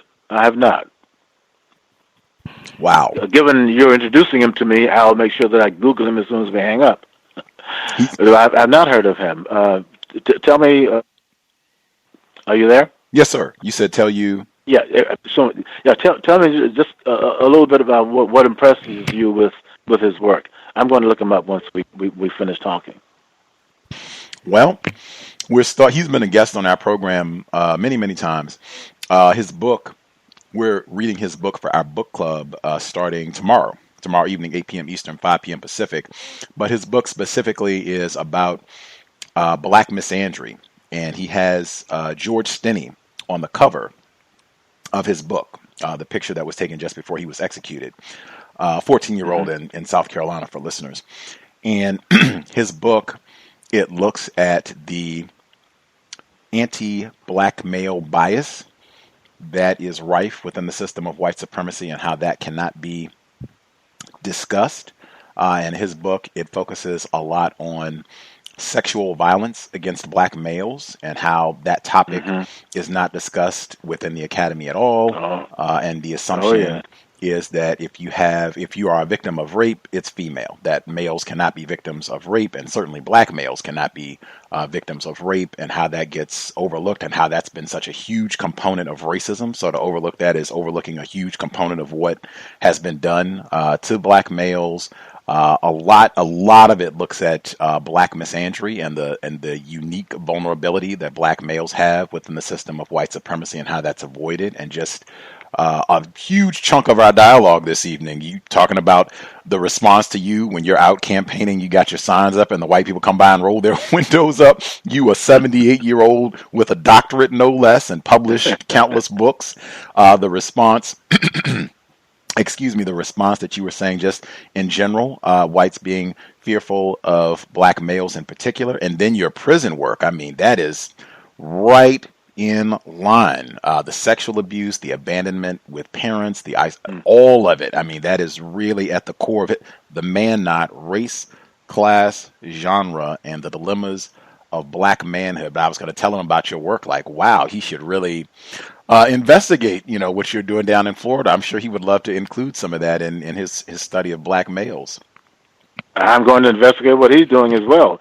One of the things that happened along the lines of that we're talking here, that has happened throughout history in our country, and continues today, is that often when white women are involved in sexual relationships, let me go back to years back rather than just talk about the current situation. But we had a number of lynchings in Florida, and I think across the South, where black men were lynched because they were having sex with a white woman, and it was consensual sex.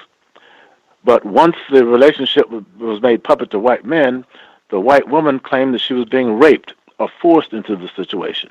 Or we've had situations where white women have been involved in sexual relationships with white men. They get discovered, and they would claim that a black man somehow or another was involved in attacking them. In other words, the black male has been victimized by being falsely accused by white women of assaulting them, when in fact it's been consensual relationships, and in cases of white women who were discovered with black men, insisting that they were there against their will. So it doesn't surprise me that this line of thinking is prominent in that book, and I intend to track it down and take a look at it. Very, very powerful stuff. It is amazing scholarship. I had read it before we had him on the program to talk about this book last summer. He brings up so many different points of things that are ways that the system acutely attacks black males, and the presumption that if you're a black male, you are violent, rapist, that you deserve some form of violence. It's necessary to keep black males like you, Mr. Make sure I get his name, Mr. McLaughlin, to make sure that we keep people like you in check. We don't want, black males just thinking that they can, get uppity and riled up at a white person anytime that they want to over a parking space. We can't have that anywhere in the world, really. But a lot of that comes out of slavery, when you had this great myth among white men that white women did not want black men. That white women saw black men as beasts, as apes, as being sexually abhorrent. When in fact, what I've found in my own research is that the extent of interracial relationships, even during slavery, went well beyond what was publicly acknowledged. But for white men who put white women on this pedestal as being pure and sanctified and beyond being despoiled, unless by force, was all a part of the myth, the sexual myth that white men in the South especially needed to convince themselves that white women did not want to be with black men.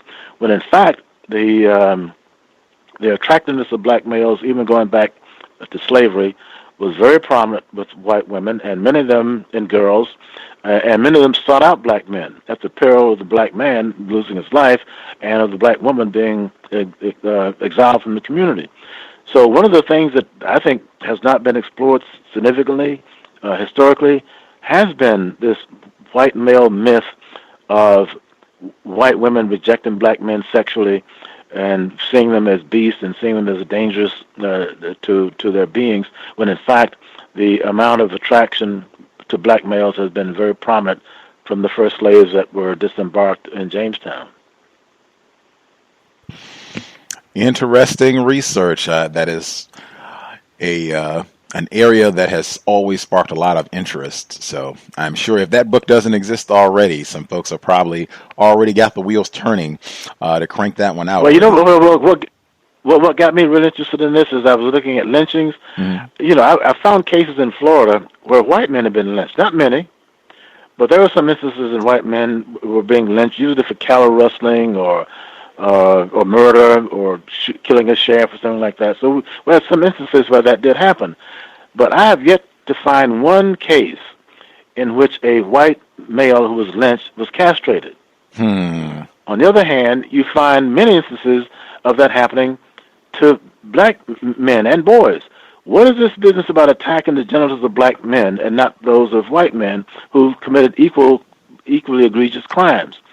And a lot of that goes to this whole business of sexual perversion among white males in the South, going back to the period of slavery and even beyond that, when black males were seen as such a threat, as being more powerful, being bigger, being stronger, being more sexually able than were themselves.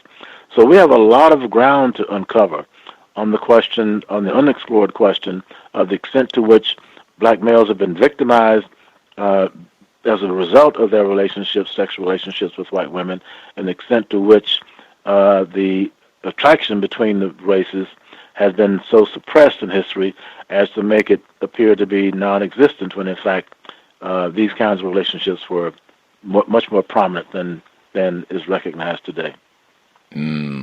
That not only does that remind me of Dr. Curry's work, that also reminds me of Vincent Woodard's work in my top 10, The Delectable Negro. Wow, and that's referenced frequently in Dr. Curry's book. Wow, that's right in line with his subject matter, especially the absence of whites being lynched with their genitals stolen as a part of the lynching when that was routine for black males, including Emmett Till, as I am told. That being routine. And Dr. Welsing, she would point that out all the time. There is no case of not just even cutting off the testicles, but sometimes putting them in a jar and keeping them as some sort of keepsake. There's no evidence. Well, look at what happened to Claude Neal in Florida. Here's a black man who was involved in a relationship with a white girl. They had been involved in this for years. They grew up together. Claude Neal's aunt's farm was adjacent to this white family's farm. So these two people had a relationship that black people knew about, and the white folks didn't know. They didn't admit that they knew about it. And then Claude was accused of killing this girl, and he may well have done it. We'll never know because he was lynched and never went to trial for it. But when they lynched Claude Neal, they made him consume his own genitals. Just, I mean, and this was a lynching that was announced 2 or 3 days in advance. So there were thousands of people on hand for this incredibly atrocious attack on this man, including what they did with making him consume his own genitals. So this is unexplored territory. If there are folks who are listening who are scholars or historians or folks who are interested in doing more work along these lines, I would certainly encourage it. You should definitely read Vincent Woodard's The Delectable Negro, because he mentions Claude Neal's case in that book, and the full title of that book is The Delectable Negro, Human Consumption and Homoeroticism in U.S. Slave Culture. That's the full title. In my top 10, it is extraordinary, but it mentions Claude Neal specifically, and it includes that an example of forced auto-cannibalism.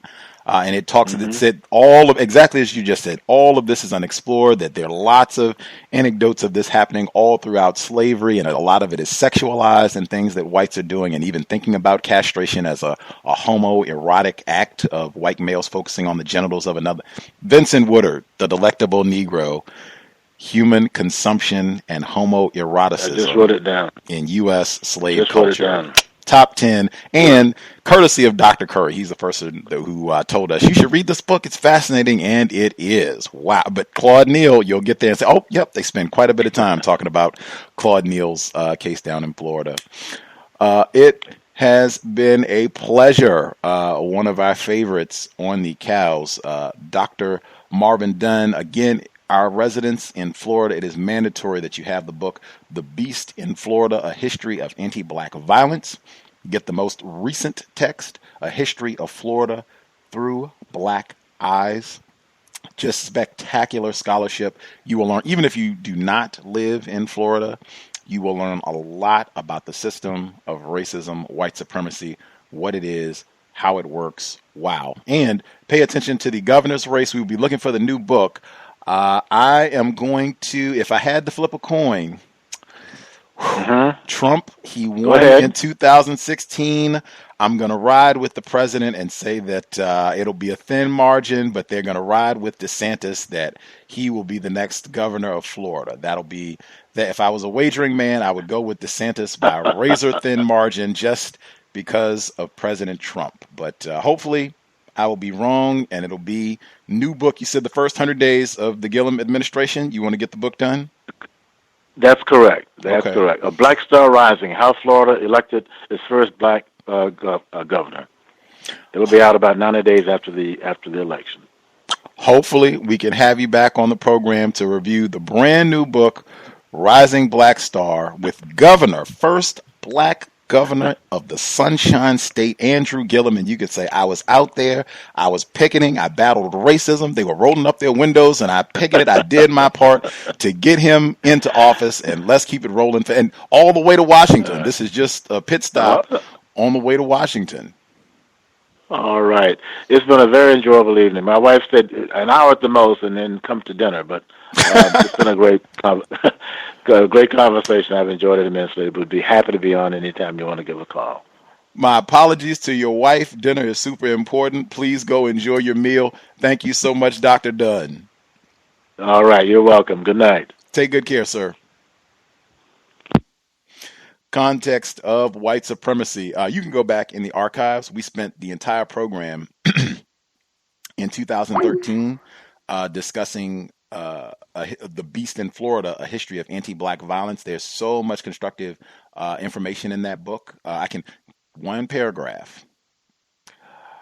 Why did hundreds of African Americans die in Florida at the hands of white mobs during the lynching era? The short answer is this. Florida, a virtual wilderness in the mid-1800s, was settled primarily by racist whites who exploited blacks economically, oppressed them politically, disparaged them socially, and dehumanized them morally.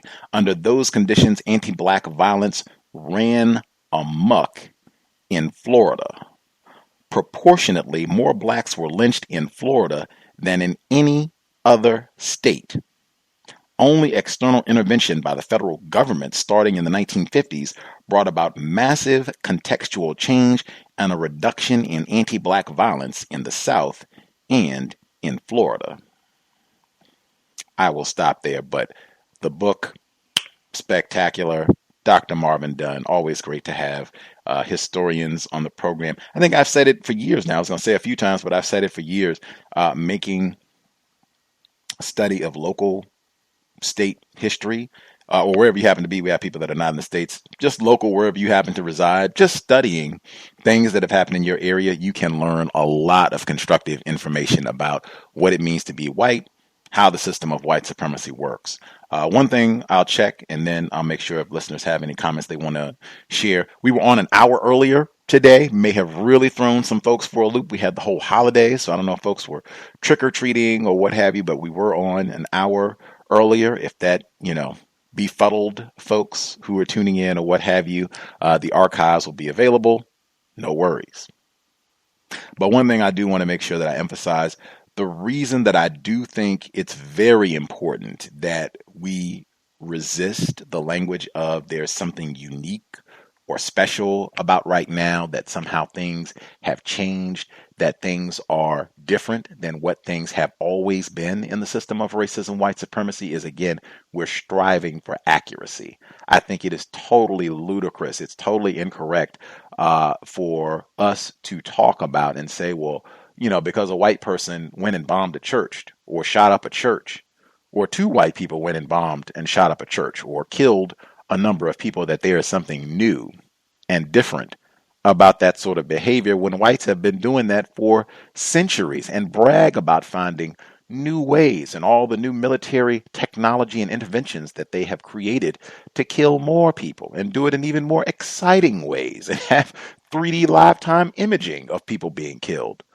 They brag about this sort of behavior all the time. I think it creates confusion where people are not able to get an accurate grasp of what's happening. And I mean, I'm not even saying you got to have like a total grasp of ancient history. I'm not saying that you got to know who Ruby McCullum is or about the history of the Dozier School in Florida, even just recent history. How are we going to sit here and say that things are so drastically different? Didn't they just sit there and call all of the Obamas niggers and monkeys for 8 years? Was I the only one who watched that? Like, that's what I watched. I didn't see hope and change and things are getting better, contrary to what former President Obama said about, things being better and the little children being better. That's what I saw. I saw Dylan Roof. That didn't happen while Donald Trump was in office. Dylan Roof was not emboldened by President Trump. Resist the urge to just, Trump has created a whole new... No, this is whites practicing racism, white supremacy. Sometimes they are more overt about what they do, but in general, the theme is the same. Terrorizing black people. Nigger jokes are always in season. That is not new. That is not different. Terrorizing black people is always in season. We'll be here tomorrow.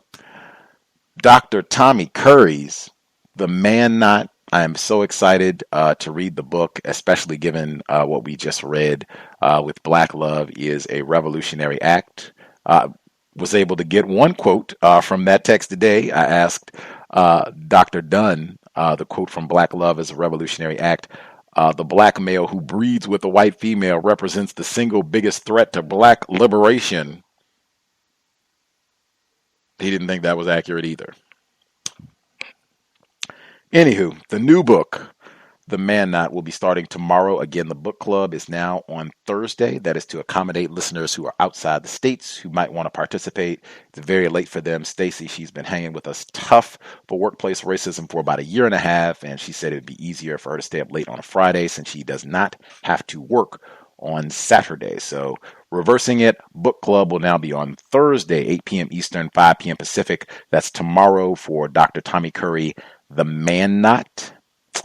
Wow, what a great book. I had read it in a year since I've read it, going back and rereading now and just looking at a lot of what was talked about this very evening is at the heart of the book, and some of the exact issues that were brought up in Black Love is a Revolutionary Act are talked about immediately, and I mean in the introduction to The Man Not. So excited about reading the text. I suspect a lot of listeners, because this is a new book, it's basically been out 1 year, so I suspect a lot of folks have not read it yet. Whew, looking forward. Friday, Workplace Racism. Not tomorrow. Friday, Workplace Racism, 8 p.m. Eastern, 5 p.m. Pacific. We will chat it up and exchange constructive ideas then. Compensatory call-in this Saturday, and we should have Global Sunday Talk on Racism back this Sunday, 12 noon Pacific, 3 p.m. Eastern.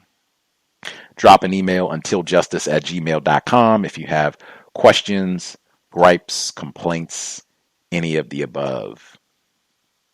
Give a few moments if any of the folks listening in have a question, thought, what they heard from Dr. Dunn. Grand conversation. Always nice to talk to historians to give greater context, perspective to things that are happening. Having a grasp of what happened before can help one understand what might happen tomorrow. Briefly, I had so many anecdotes that happened. I will wait and share this weekend. Compensatory call-in. I had so many yoga anecdotes and things that happened. I will share them over the weekend. I tried to Facebook about one or two of them, and that sparked a big discussion. So I will share yoga anecdotes this weekend. Always racism and yoga here at the Cows. Person who called in from a block number, do you have a question, comment? Tamika? Oh, yes, ma'am. Okay. Greetings, Gus, and greetings to all the callers on the line. I just want to make some comments about the things that were said on the broadcast. Cosby was not convicted of attacking a bunch of people. I will say again that he was convicted of raping one liar who changed their story 6 times, and a lot of the other accusers had a lot of lies as well that they were caught in. And it was not their testimony that he attacked them at all, that these were drug addicts who admitted that they asked him to give them drugs. So they were just people who like to take drugs and have sex. There's plenty of people like that. White people don't fear us, and they don't cross streets when we walk by, or when black men walk by, or any of that. If they do cross the street, they cross the street to abuse us. White people, they don't fear black people. They abuse black people. Black people don't abuse white people. Why? Because black people are afraid of white people. Black people don't abuse white people because we are afraid of white people. In terms of them rolling up that window, that was just disrespect. That wasn't fear. As far as single-parent homes, that was brought up. 64% of the children that are in single-parent homes are white, and there are 6 million more white children in single-parent homes than black children. As far as, seeing us as criminals and all that, violent criminals, 59% of those are white. 63% of them are white if you add simple assault in there. As far as seeing us as lazy, 69% of welfare recipients are white. And they're only 42% of the poor. They don't see us as lazy. In a system of white supremacy, white people should not even be on welfare. They are the ones who don't want to work.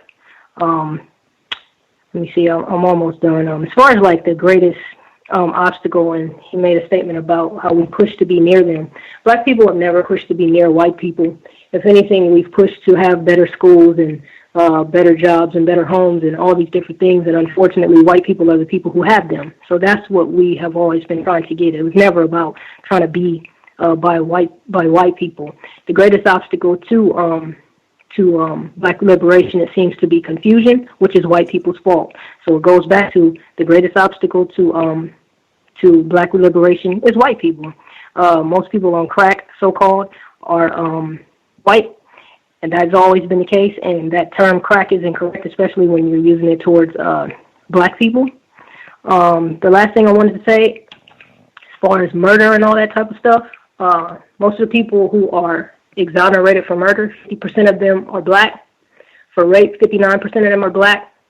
For robbery, 62% of them are black. For drugs, 55% of them are black. And for all crimes in general, 47% of them are black. And so I think that's all I had on me on my line. Thanks, everyone. Thanks, Gus. Much obliged, Ivy. I think, actually, I will have to retract that. I don't know if it's in the book, so we might cover it, we might not. But I do know Dr. Curry has talked about that repeatedly, the high number of black males who end up being exonerated for some sort of sexual misconduct after they have lavished in greater confinement for 10 years or whatever it is. Could be longer than that, who knows. And then it's, whoops, our bad. Turns out you didn't do this after all. Sorry about that. Don't know if it's in the Man Not, but he has talked about it on this program and done other segments specifically addressing that as a part of Black Misandry in the study that will start off tomorrow. Anywho, other folks, if you have a comment you want to get in, you should go ahead and get a hand up in the next few moments, question or comment. Before we get ready to wrap things up, I will see if the iTunes feed has been corrected so that we can get the most recent broadcasts updated. That has been out of my control. The problem with the iTunes feed not updating. People were still griping about that who use the RSS to access the C.O.W.S content. The archives are still available and current at Black Talk Radio Network, SoundCloud, YouTube, courtesy of Mr. Fox, Google Play, and quite a few other outlets. That's just 4 right now. I'm sure you can find one of those 4. If you are having difficulties, drop me an email, untiljustice@gmail.com. I will post links for all of those sites at Facebook, Twitter, put it on social media so you can access if you have difficulties. But that sort of interference should be expected as long as the system of white supremacy continues. When Dr. Dunn, when he said that when he was out doing his campaign thing and the whites would roll up the window, I thought he was going to say that they called him a nigger. That's what I was thinking, because that's what whites do to me. Like when I'm trying to cross the street or what have you, they'll yell nigger, especially here in the Washington State area. I've had that happen here more than any place else. But just rolling up the window, like, wow, if that were on the scale, I would take that. Just, niggers out on the corner will roll up the window. Like, oh, okay, I could deal with that a lot easier than them yelling nigger, and or when they do not allow you to cross the street, and it becomes, is this going to be a homicide thing? And they're running down a black person trying to cross the street. Anywho, let's see, we'll be here announced. So we should be here, should be Thursday through Sunday, unless, racism interferes. Hopefully you did not participate in any of the madness this evening with so-called trick-or-treating and all of that. Turn your porch light off to keep away all of the madness. If you have children, I hope they didn't have to participate in all of that zaniness. We do not take holidays as victims of racism, white supremacy, and even more importantly, I think it's very important to control our time and energy. I think racists, they do a lot to dictate how we're going to invest our time and energy, and the significance of October 31st and what we're supposed to be doing with this day. As victims of racism, white supremacy, I think it's extremely important that we have our own agenda for how we should use our time and energy, and that should coincide with our priorities as attempted counter-racists. That said, we should be here tomorrow, 8 p.m. Eastern, 5 p.m. Pacific. The Man Not, Dr. Tommy Curry. Excited to begin the book.